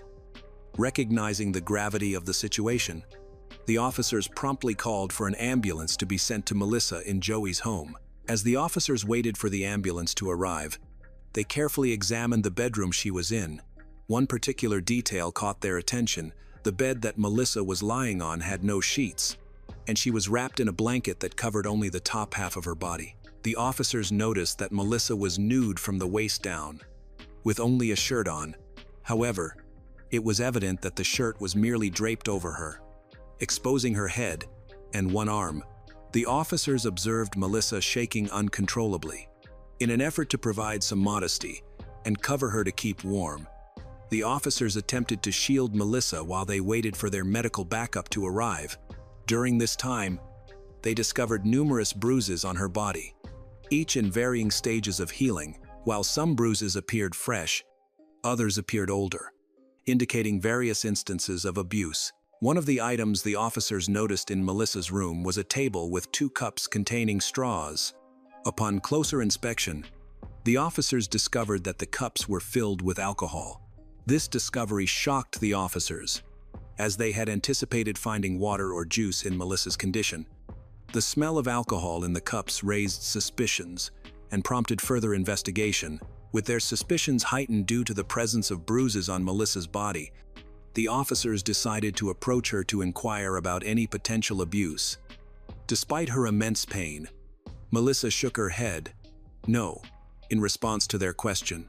However, in whispers and broken words, she tried to explain to the officers that the bruises were a result of a fall she had experienced while attempting to answer her phone. Throughout her explanation, Melissa kept her eyes closed as if merely lifting her eyelids was causing her too much pain. The ambulance arrived at Melissa and Joey's house and entered through the back door. As they entered, a strong, unpleasant odor hit them. Initial reports from the emergency medical technician indicated that the smell was a mixture of cigarette smoke and bodily fluids, reminiscent of someone who had been sitting in their own waste for a long time. The paramedics approached Melissa, who was lying on the bed, and tried to ask her questions, but she did not respond. She only moved slightly when someone spoke loudly near her ear. Melissa struggled to open her eyes due to severe pain. One paramedic noticed that the mattress she was on was stained with urine, feces, and blood. He also observed that Melissa had a black eye, bruises on her neck, a swollen jaw, and blood in her eye. Upon further examination, he found that several of Melissa's toes were broken at different stages of healing. Additionally, there was bruising and bleeding in her groin area, but no signs of abuse. While paramedics assessed Melissa in Joey Tyndall's home, Joey returned from work. An officer approached him and asked how Melissa had ended up in such a poor state. Joey stated that she was clumsy and often had accidents. The officer informed him that Melissa's condition was critical and required urgent medical attention. Despite being her boyfriend and the only person taking care of her, Joey chose not to go with her to the hospital, opting instead to stay home and wait for updates. At the hospital, Melissa underwent a thorough examination that revealed she had a closed head injury. Recognizing the severity of her condition, the hospital decided they couldn't provide the specialized care she needed, so she was airlifted to Pitt Memorial Hospital in Greenville, North Carolina. There, doctors assessed her injuries and determined that police involvement was necessary. They requested the officers who found her to come to the hospital and document her injuries with photographs. The officers arrived and took pictures of Melissa. After completing their task, the case was assigned to 2 detectives. While at Pitt Memorial Hospital, a doctor performed a computed tomography scan on Melissa, which showed an intracranial hemorrhage caused by physical trauma and a broken jaw in 2 places. Due to the seriousness of her brain injury, she required emergency surgery, known as a frontal craniotomy. During the surgery, the surgeon discovered a second brain bleed, indicating a separate traumatic event. Additionally, there was evidence that Melissa had been shot in the past. Although Melissa claimed she accidentally shot herself, her loved ones suspect Joey may have been involved in that incident. The detectives assigned to her case visited Joey at his home for an interview regarding Melissa and her injuries. They asked him to show them where Melissa had fallen and to provide details about those incidents. But Joey struggled to recall specific times and dates. His answers were vague, but he did mention an incident where he woke up one night and found Melissa missing from bed. Worried, he searched outside and found her naked, asleep in her car, claiming she had injuries from running around and falling outdoors. The detectives also spoke with Melissa's probation officer, who confirmed seeing her a week before her hospitalization, noting that she had no visible bruises or injuries at that time. On November 17, 2008, Melissa underwent a second surgery, during which doctors discovered she had necrosis, a serious condition affecting the brain post-surgery. Though she regained consciousness briefly, she remained largely unresponsive. By early November, she had developed pneumonia, and by the end of the month, she needed a third surgery due to spinal fluid in her brain. Following this, she began experiencing daily seizures that escalated to occurring every few minutes. By December 17, it was clear that her health was deteriorating. After a difficult discussion, her family made the heartbreaking decision to take her off life support. After 9 weeks in the hospital, she passed away at 7:58 p.m., surrounded by her loved ones. Before her death, detective visited Melissa, but she was unable to provide coherent answers due to her condition. She told them she had been injured in a car accident, though she also admitted to being somewhat clumsy. The medical examiner determined that a brain injury caused her death, but they could not ascertain the exact circumstances. For more than a decade, Melissa's family and friends have been advocating for her death to be classified as a homicide. Seeking justice for her, the day after Melissa's passing, her mother, Marion, received an anonymous call informing her of Joey Tyndall's history of domestic violence and alleged assaults on women. Other women who had encounters with Joey encouraged Melissa's family to continue pursuing charges, believing he was dangerous and needed to be apprehended. Upon discovering this information, her family began to look into Joey's past. They found out that both of Joey's marriages ended in divorce. His first marriage ended in 2001 after he reportedly pointed a gun at his ex-wife, an event corroborated by their two sons. His ex-wife sought a restraining order, which was dismissed by the court 6 months later. His second marriage lasted only 7 months and ended when his second wife obtained a restraining order against him due to domestic violence allegations. The judge allowed only a 1-week restraining order. Melissa's family learned that one of Joey's sons revealed that a female friend had stayed at their house and woke up to find Joey with his hands down her pants, causing her to scream in fear. The police could not find enough evidence to charge Joey in connection with Melissa's death, and they concluded he was genuinely trying to help her. In the days before her death, Joey brought her a meatloaf dinner and expressed his feelings for her, leading authorities to believe his account. A significant development in Melissa's case occurred on June 28, 2021, when a new death certificate was issued, classifying her death as a homicide. This prompted the Lenoir County Sheriff's Office to reopen the investigation. Melissa's family, who had hired a private investigator and financed their efforts through merchandise sales and GoFundMe campaigns, contacted a doctor who believed that Melissa's injuries indicated chronic physical abuse. The family credits the reopening of the case to the findings of the private investigator. For them, the change in the death certificate was a significant victory in their pursuit of justice. Melissa's sister, Michelle, expressed her emotions upon hearing the news, stating that she never expected any updates regarding her sister's death. Given the complexities of the case, Michelle emphasized that the family unanimously agreed that true justice would only come if the person responsible for Melissa's death was held accountable.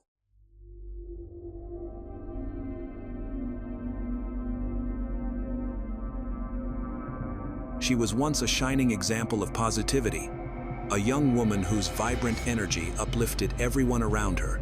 However, one summer night in Las Vegas, her bright spirit was tragically extinguished in an unimaginable way. What began as a quest for meaning and spiritual growth took a dark turn, leading her into a world filled with rituals, substances, and a man who claimed he could purify her soul. In the hours that followed, her search for peace transformed into a horrifying nightmare. How did a woman celebrated for her kindness and inspiration find herself ensnared in a deadly ritual of spiritual cleansing? And who was the man whose appealing persona masked a far more sinister nature? Join us as we reveal the story of Herlene, a journey of light overtaken by darkness and trust that led to tragedy. Herlene was born in 1991 in Philadelphia, Pennsylvania. She grew up in a nurturing environment, surrounded by the love of her parents and sisters, outgoing and personable. She easily connected with others and was known for her supportive nature and positivity. From an early age, Herlene was curious and eager to learn, especially about science and health. She enrolled in college to study biological sciences with hopes of a career in medicine or research. However, after graduating, she realized that working in a lab or an office was not her calling. Yearning for change, she made a bold move to Las Vegas, a city known for its many opportunities and bustling lifestyle. Las Vegas represented a fresh start for Herlene. Shortly after her arrival, she developed a passion for fitness. Within months, her physical transformation was remarkable. She grew stronger, and her confidence soared. This enthusiasm led her to become a certified personal trainer, motivated to help others achieve their goals. Her career flourished as clients valued her encouragement and authentic commitment. She didn't just create workout plans, she inspired people, helping them overcome insecurities and becoming a trusted companion in their fitness journeys. Her colleagues admired her positive energy and ability to connect with those around her. Yet, despite her success, she was struggling internally. After moving to Las Vegas, Herlene often contemplated the deeper meaning of life. This quest for understanding drew her towards spiritual practices. She explored alternative healing, meditation, and various philosophical views. The more she learned, the more captivated she became by concepts of inner balance, energy work, and unconventional perspectives on existence. This new interest introduced her to a different social group. Among them was someone equally enthusiastic about self-discovery. Their conversations focused on spiritual growth and the search for meaning. Initially, this was inspiring, but eventually, things began to shift. Ash Armand had a captivating presence. Charismatic, confident, and articulate, he possessed an uncanny ability to engage others and make them feel understood, garnering attention. He exuded the impression of someone with profound life experiences and insights. He shared his ideas on energy, consciousness, and existence with those who sought answers. Herlene found his philosophy intriguing. She believed that being in his company would enhance her exploration of deeper truths. Their discussions led to a closer bond, as they collaborated on methods to cleanse their minds, transcend personal barriers, and challenge societal norms. Eventually, Ash started introducing more radical concepts, claiming that traditional self-improvement techniques were limited. He argued that true enlightenment required stepping outside familiar boundaries, overcoming fear, and broadening one's perspective. He believed that genuine awareness could only be achieved by breaking mental restraints and venturing beyond conventional existence. This marked the beginning of their excursions. They traveled to remote areas, seeking solitude where they could disconnect from the outside world. In these quiet spaces, Herlene began experimenting with new self-discovery techniques. Over time, these practices evolved. Restricted substances became a central part of the experience, and Herlene was told they were crucial for reaching higher awareness and escaping the limitations of reality. Under their influence, she experienced altered states of consciousness, where sensations felt like steps toward a deeper truth. Initially, each session seemed like a journey to greater understanding, but eventually, the boundaries blurred. Her perception became unstable, and distinguishing between reality and illusion became increasingly difficult. While these experiences were intoxicating, they also distanced her from the world she once knew. At some point, this pursuit of harmony transformed into something different. Herlene may not have realized how deeply involved she had become. But little by little, her life was heading in an irreversible direction. Herlene and Ash quickly bonded, their relationship progressing rapidly. However, subtle warning signs began to appear over time. At first, they seemed minor, slight changes in his behavior that she overlooked. While Ash was often caring and affectionate, there were moments when he became distant and withdrawn, with unpredictable mood swings. Occasionally, he spoke with profound inspiration, as if sharing the universe's secrets with her. Other times, he grew irritable over trivial matters and would fall silent for long stretches. Sometimes, Ash would disappear completely, ignoring Herlene's messages and calls, only to return as if nothing had happened. He explained that he needed time to clear his mind and balance his internal energy. He claimed to sense other people's emotions, sometimes needing to isolate himself to escape their influence.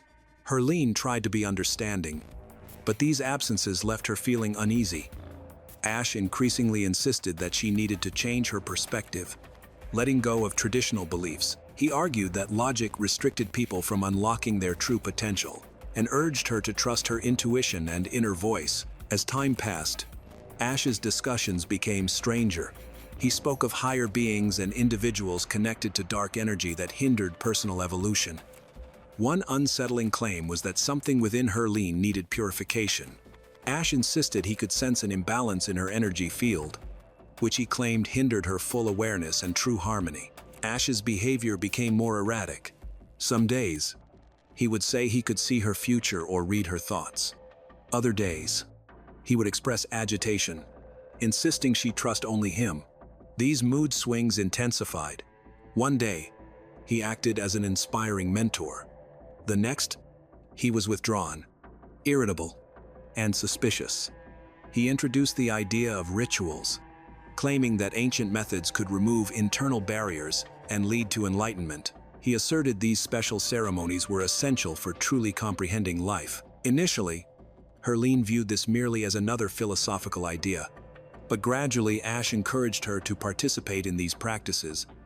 He told her it was necessary and that she needed to stop fearing the unknown. He insisted that complete trust in him was required for her to achieve true harmony. Initially unaware of the danger, she perceived his beliefs as merely personal quirks.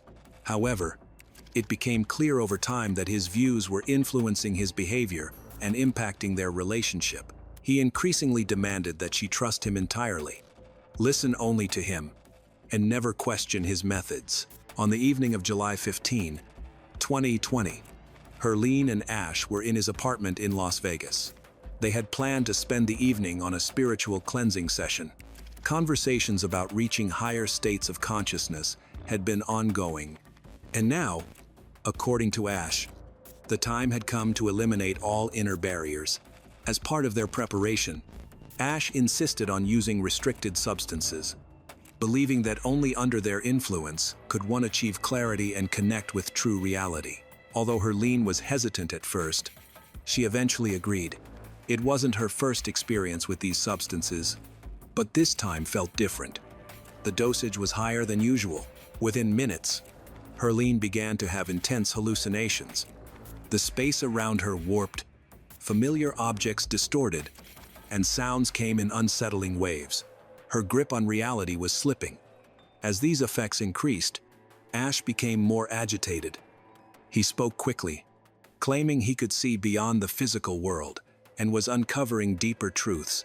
Meanwhile, Herlene was struggling. Her visions did not bring her peace, but instead increased her anxiety. She wanted to focus, but her body felt unresponsive. Ash's behavior became increasingly erratic. He approached Herlene and insisted he sensed something unnatural within her. His voice turned sharp, and his gaze was intense. He claimed dark energy surrounded her and insisted she needed to be cleansed. When Herlene tried to argue, the tension escalated further. Ash accused her of resisting the process and claimed she was blocking the release of negative energy. Frustration filled his voice as he repeated that he felt something dark inside her that needed to be expelled. His unsettling words only made the situation worse. Despite Herlene's attempts to calm him, he could not process her responses. Consumed as he was by the substances, he became fixated on the idea that immediate action was needed. Suddenly, Ash grabbed Herlene's wrists. With a forceful shove, he pushed her hard to the floor, but the aggression didn't stop there. He picked up a heavy glass candle holder and struck her several times. Her head slumped, and her body convulsed. But Ash continued his assault. He used a knife and other objects, inflicting deep wounds. The violence only ceased when Herlene stopped breathing, and a chilling silence enveloped the apartment. As the effects of the substances began to fade, Ash slowly realized the magnitude of what he had done. Blood stained the floor, his clothes, and his hands. For hours, he struggled to comprehend his actions, repeatedly approaching Herlene's lifeless body, as if hoping there was a way to undo the horror. But nothing remained to fix. On the morning of the 16th of July, 2020, emergency services received a call. The caller, Ash Armand, sounded tense, but not fully panicked. He informed the dispatcher that his partner was dead, claiming it was an accident and that he had tried to help her. Though it was too late, officers arrived a few minutes later, and Ash met them at the door. His body was covered in dried blood, and while he looked exhausted, he did not display the usual signs of shock or distress typically seen in someone who has just experienced a tragedy. Once inside, The officers found a chaotic scene. Herlene's body lay motionless in the center of the room. Her skin had gone pale, and there were dark bruises on her face and neck. Her hands showed scratches and were stained with dried blood, suggesting a violent struggle had occurred. In contrast, the bathroom was suspiciously clean, with only faint streaks of blood visible on the tiles. While most surfaces appeared to have been scrubbed, officers discovered clothes stained with blood in the washing machine. Additionally, Ash's clothing seemed freshly laundered, which raised suspicions. Near the bed, 2 unlit candles were found, and investigators noted traces of melted wax on Herlene's body. On the nightstand, investigators discovered 2 knives, a kitchen knife and a folding utility blade, both with dried blood on them. This suggested someone had attempted to hide what had happened.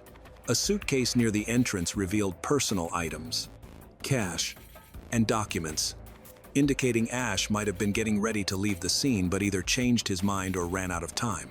During questioning, Ash's statements were inconsistent.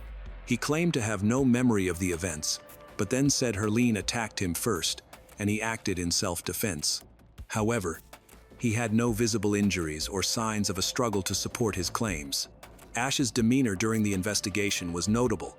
He showed no emotions, didn't ask for help, and appeared unaffected by the situation. Forensic experts examined the scene further and found bottles of alcohol in the refrigerator. They also discovered a powdery substance on the table, which was confirmed to be an illegal banned substance. It became evident that someone had attempted to cover up evidence, but their efforts were careless. The evidence suggested that the crime may have occurred while someone was under the influence of a banned substance. As investigators gathered more information, Ash was placed in the back of a patrol car. He didn't resist or argue, and only remarked that he didn't want it to end that way. Although the investigation was just beginning, authorities had strong doubts about his self-defense claim. After Ash's arrest, detectives turned their attention to his background. They aimed to uncover what led him to this moment rather than debating his guilt. They quickly learned significant details about his past. Ash's real name was Akshaya Kubiak. Born in 1981 in India, he spent his formative years in Japan and the United States. His parents exposed him to spiritual practices, alternative medicine, and meditation early on. As a teenager, he became interested in Eastern philosophy, esoteric teachings, and pursued massage therapy and energy healing. A major turning point in Ash's life occurred in 2011. Garen James, owner of a high-end escort agency, noticed Ash's striking looks and recruited him, leading him to Las Vegas. There, he immersed himself in a lifestyle filled with wealthy clients and fast money. In 2012, he gained fame by appearing on the reality show Gigolos, which brought him financial success.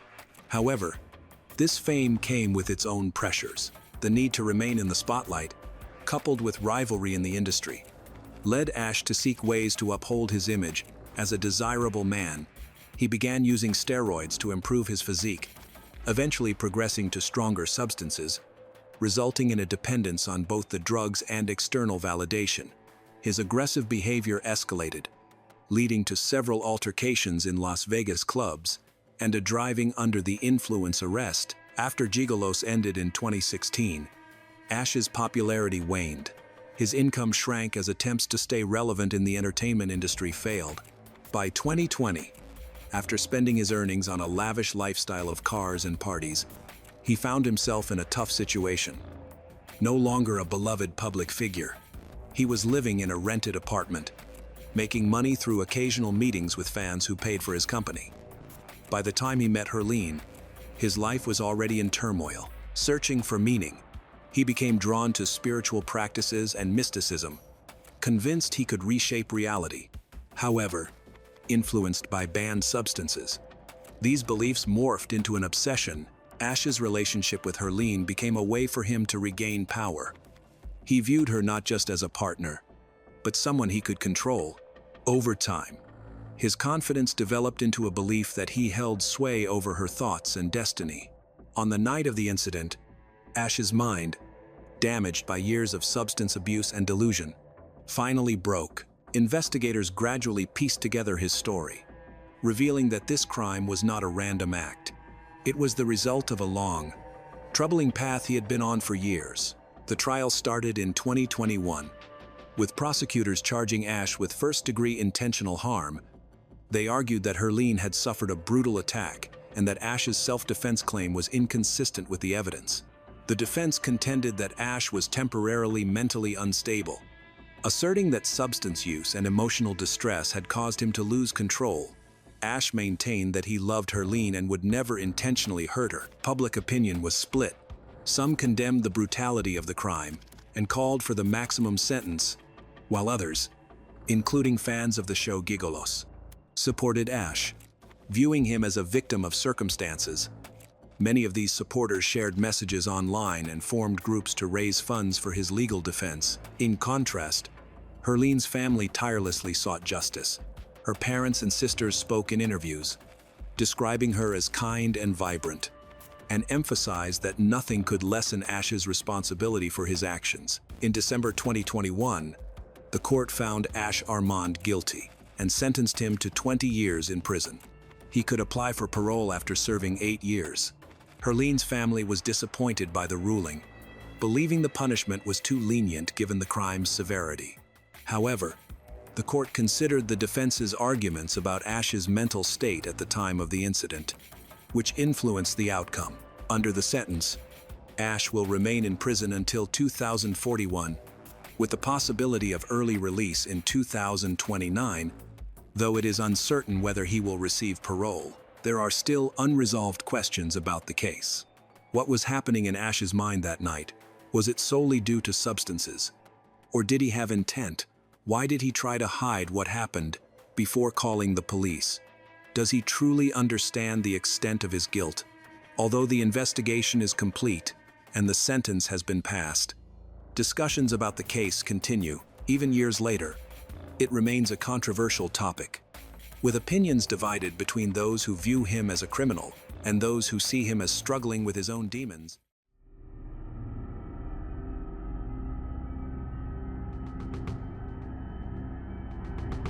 Not all families are harmonious. Some hide deep conflict, so deep that one day, hatred erupts into bloody tragedy. In today's story, Maria del Carmen Hilares was brutally murdered by her own daughter, Juliana Llamoja. 65 stab wounds tore the mother's body apart, her face disfigured beyond recognition.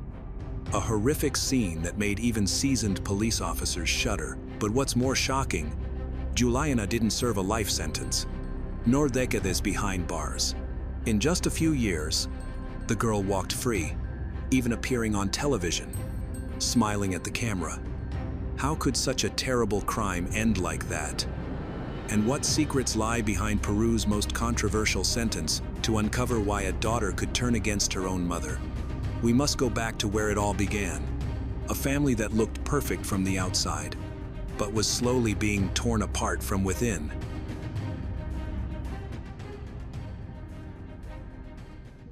Maria del Carmen Hilares married Luis Llamoja Flores, a well-respected and highly paid judge.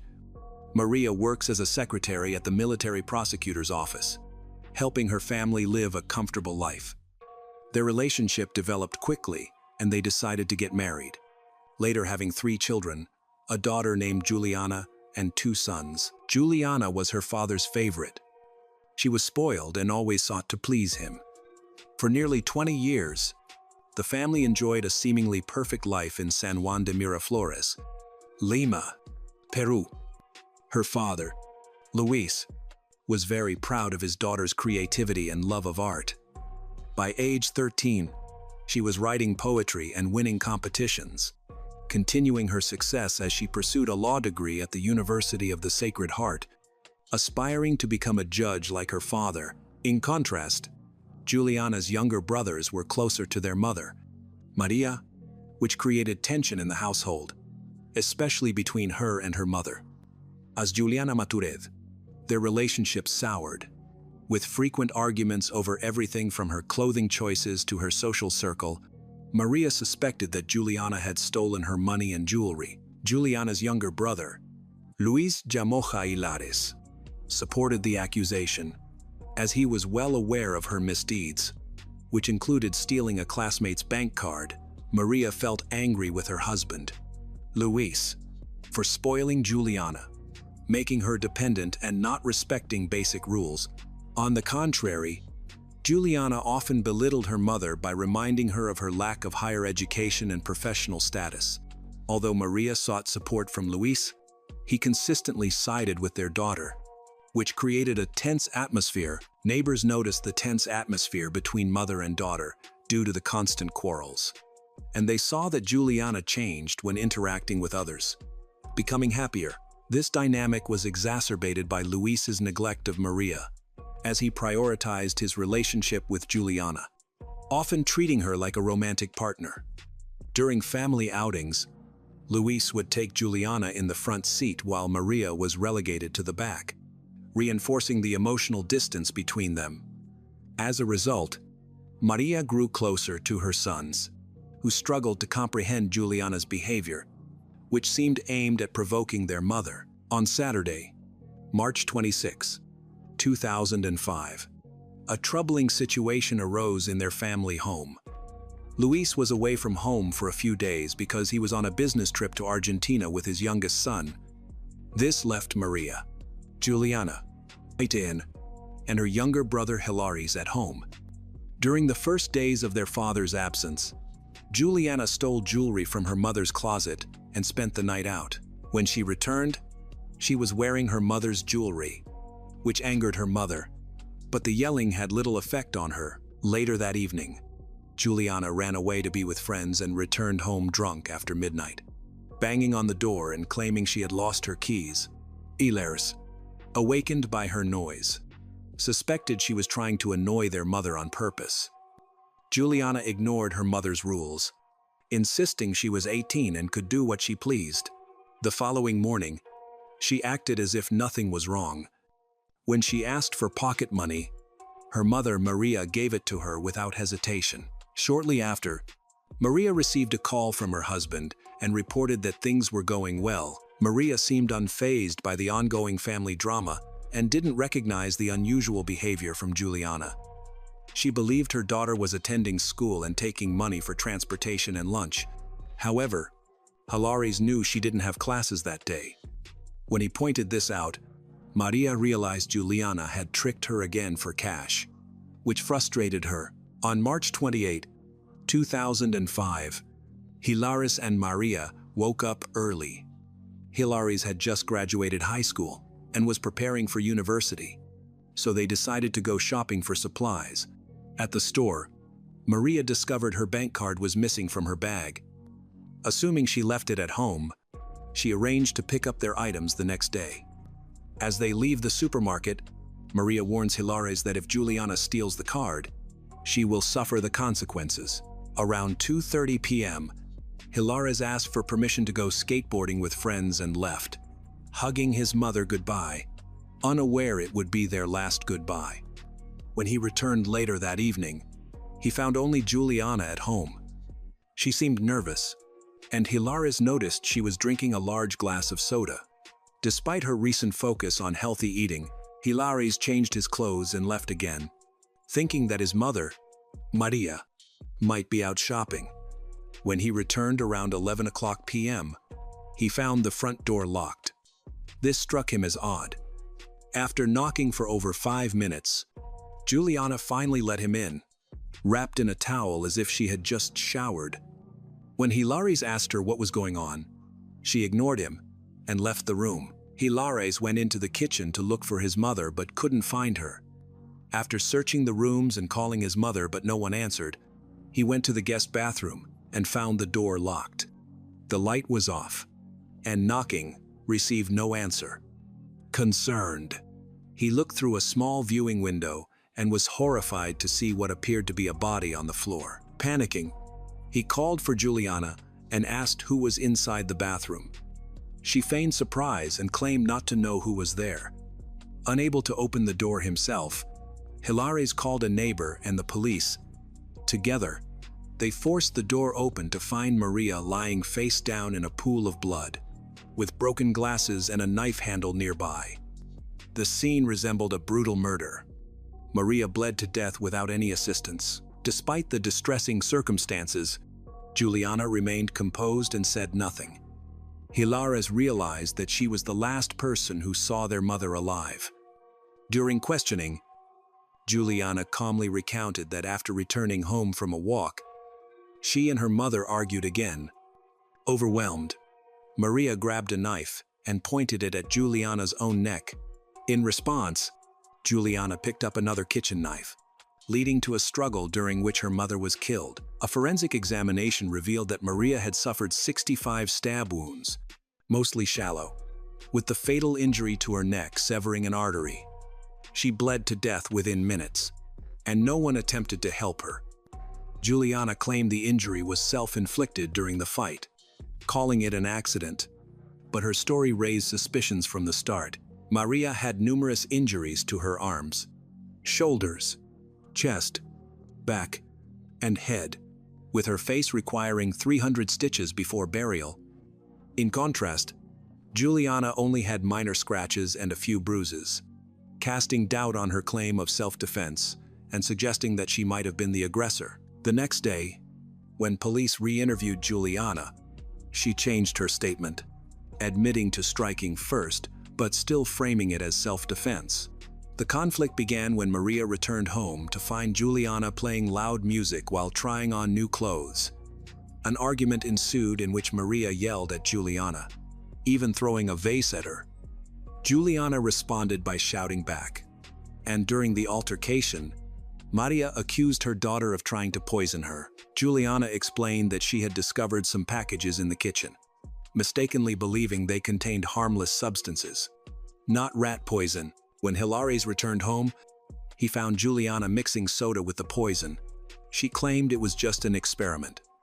After Hilares left, she realized the mixture did not react and disposed of it. However, Maria, seeing the white powder bags, accused Juliana of planning to kill her, escalating the argument further. In anger, Juliana went to the kitchen for a watermelon and grabbed a knife. As Maria continued to scream at her, Juliana stabbed the knife into the table and demanded her mother be quiet. But the insults persisted. Juliana swung the knife to scare her mother, who then grabbed another knife, unwilling to back down. They struggled, and in the chaos, they collided with the wall, accidentally turning off the lights, while loud music continued to play, masking their commotion from neighbors. When the fight ended and Juliana regained her composure, she turned on the light and found her mother lying on the floor, severely injured with a knife in her neck. Juliana insisted it was not her fault, claiming her mother inflicted the fatal wound on herself. Instead of calling the police, she dragged her mother's body to the guest bathroom and cleaned the kitchen. Following Juliana's confession, authorities decided to conduct psychiatric evaluations for both her and Maria, suspecting that Maria might have provoked the incident or caused her own death. This decision had a significant impact. Journalists wrote sensational articles claiming that Maria had gone insane and attacked her daughter, Juliana. This infuriated Hilares, who argued desperately that his mother had never suffered from mental illness. He attempted to refute Juliana's claim that their mother had inflicted the fatal wound on herself, but he didn't believe her. Meanwhile, Juliana eagerly embraced media speculation, insisting in interviews that their mother was unwell and accusing her younger brother of having been troubled for years because of it. Hilares accused Juliana of lying and trying to shift blame onto their deceased mother, who could no longer defend herself. In interviews, Hilares maintained that Juliana was the one who initiated conflict and attacked their mother. The forensic expert's report only intensified the situation, stating he could not determine with certainty who had delivered the lethal stab to the neck. This has led Juliana to adjust her testimony, stating that their mother chose to harm herself. Hilares confronted Juliana, pointing out that their mother had been stabbed 65 times, which he argued could not be considered an act of self-defense or self-harm. He had seen her mutilated body firsthand. It looked as though it had been ravaged by wild animals. The fact that Juliana did not try to help their mother or call the police after her death but instead dragged her body into the bathroom and waited for Hilares to arrive, raised suspicions about the nature of the incident. Hilares was further enraged by the support Juliana received from a large portion of the family, particularly on their father's side. He was disheartened that his relatives united to support Juliana instead of seeking justice for their mother. She received strong support from her father and even her youngest brother, both of whom believed she had acted in self-defense. Hilares claimed his father had a history of excusing Juliana's behavior. Surprisingly, Juliana's actions garnered increasing support, including from neighbors who claimed that Maria often behaved erratically around her daughter. After psychiatric evaluations, experts concluded that Juliana was sane and aware of her actions, making her fit for trial. However, some concerning traits were also identified. Juliana displayed an unhealthy attachment to her father, Luis, known as the Electra complex, which led to rivalry with her mother. Further assessments revealed that she had a hysterical personality, prone to exaggerating emotions and seeking excessive attention through her behavior and appearance. The incident has sparked a lot of controversy and speculation on social media about the true relationship between Juliana and her father, Luis. Some have even suggested that the two were romantically involved. During a search of the family home, investigators found a knife handle but no blade. The blade was never discovered, and it remains unclear what Juliana did with it. An intact knife was found lodged in Maria's neck, yet no fingerprints were found on it. Evidence suggested that Juliana tried to conceal what she had done by hiding the knife handle, stabbing Maria multiple times, and possessing rat poison. Despite this, she continued to claim self-defense, which seemed unconvincing. Juliana's trial began on March 8, 2006. She asserted that her intent was self-defense and that she never planned to kill her mother. As the trial progressed, her story became increasingly inconsistent, especially regarding the rat poison. Initially, she claimed to have only been experimenting with the substance she found in the kitchen, but later denied any involvement with the poison at all, contradicting the discovery of several packets in her room. Juliana's lawyer argued that her actions were a result of years of emotional stress stemming from the troubled relationship with her mother, Maria. Juliana claimed she had endured constant insults and impulsive behavior from her mother. She recounted several distressing incidents, such as her mother throwing a container of beans at her, hitting her with a broom, and reading her diary without permission, all of which made her feel violated. During the hearing, she became very emotional and cried. While the defense team attempted to minimize the seriousness of the situation, an important testimony during the trial came from the forensic expert who performed Maria's autopsy. He noted that out of the 60 stab wounds, only the one to the neck was fatal, while others caused significant bleeding but were not life-threatening. The report suggested that Juliana might have delivered superficial, defensive blows while trying to protect herself. It was also highlighted that Maria's face required 300 stitches for burial. However, this detail was not emphasized during the trial. A defense expert testified convincingly that Juliana had no intent to kill. The incident was a spontaneous act born from a struggle for survival, where both were acting largely on instinct, unable to think rationally. On the other hand, the prosecution argued that the evidence and the nature of the injuries did not align with self-defense, presenting a case for a brutal murder. Ultimately, on July 26, 2006, Juliana Yamoja was found guilty and sentenced to 20 years in prison, along with an approximately $8,000 fine. She disagreed with the verdict and appealed. In May 2007, her sentence was reduced to 12 years, attributed to her expressed remorse and her young age. Many followers of the case in the media questioned whether her father, Luis Yamoja Flores, a respected judge, had any influence on the lenient sentence. These suspicions intensified when Juliana was released on parole in May 2009, just 4 years into her sentence. The public reacted with outrage, and her family faced backlash. But she remained unfazed by the criticism. She assured journalists that she would adhere to all conditions set by the judge, which included notifying the court of any changes in her address, a prohibition on leaving the country, and regular updates on her activities. Complying with these conditions was not difficult for her. She quickly found a job with her uncle's company. In 2010, Juliana published a poetry collection and started a related blog. Many noted that she showed no remorse for her mother's death. Following her release, she appeared on various media programs, giving interviews without expressing grief, much to the irritation of those who viewed her as a criminal, including her younger brother, Hilaris. Despite portraying herself as a victim on television, Juliana began violating her parole rules. In late 2011, Hilaris reported that she had left the country after she discovered travel photos on her social media. He mentioned in interviews that he was not pursuing her, but believed she was responsible for their mother's murder and wanted to ensure she faced consequences. At this point, Hilaris had distanced himself from his family and faced backlash for reporting Juliana. He expressed in an interview that he couldn't pretend nothing had happened and felt isolated because he was the only one still mourning their mother and seeking justice for her. After contacting law enforcement, an investigation revealed that Juliana had committed several violations of her early release conditions. She missed mandatory therapy sessions, ignored curfews, failed to work for her uncle's company, and forged her lawyer's signatures to travel to Ecuador. Juliana tried to defend herself, claiming the signatures were not hers.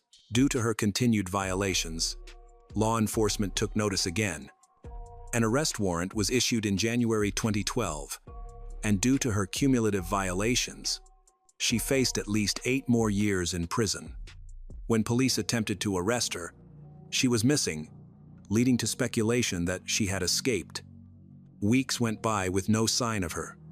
During this time, her lawyer filed an appeal, arguing that the claims of multiple violations were unfounded and that the arrest was unlawful. Juliana's arrest warrant was dropped in March 2012, and soon after, she returned home as though nothing had happened. Her younger brother, Hilaris, was very upset by this outcome.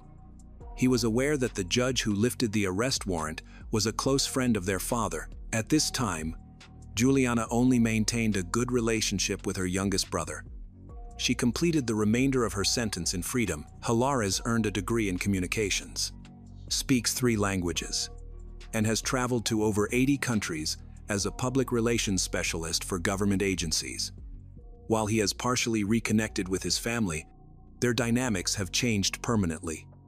He still regards his sister, Juliana, as a murderer. Juliana Yamoja obtained a law degree, but was unable to practice as a lawyer.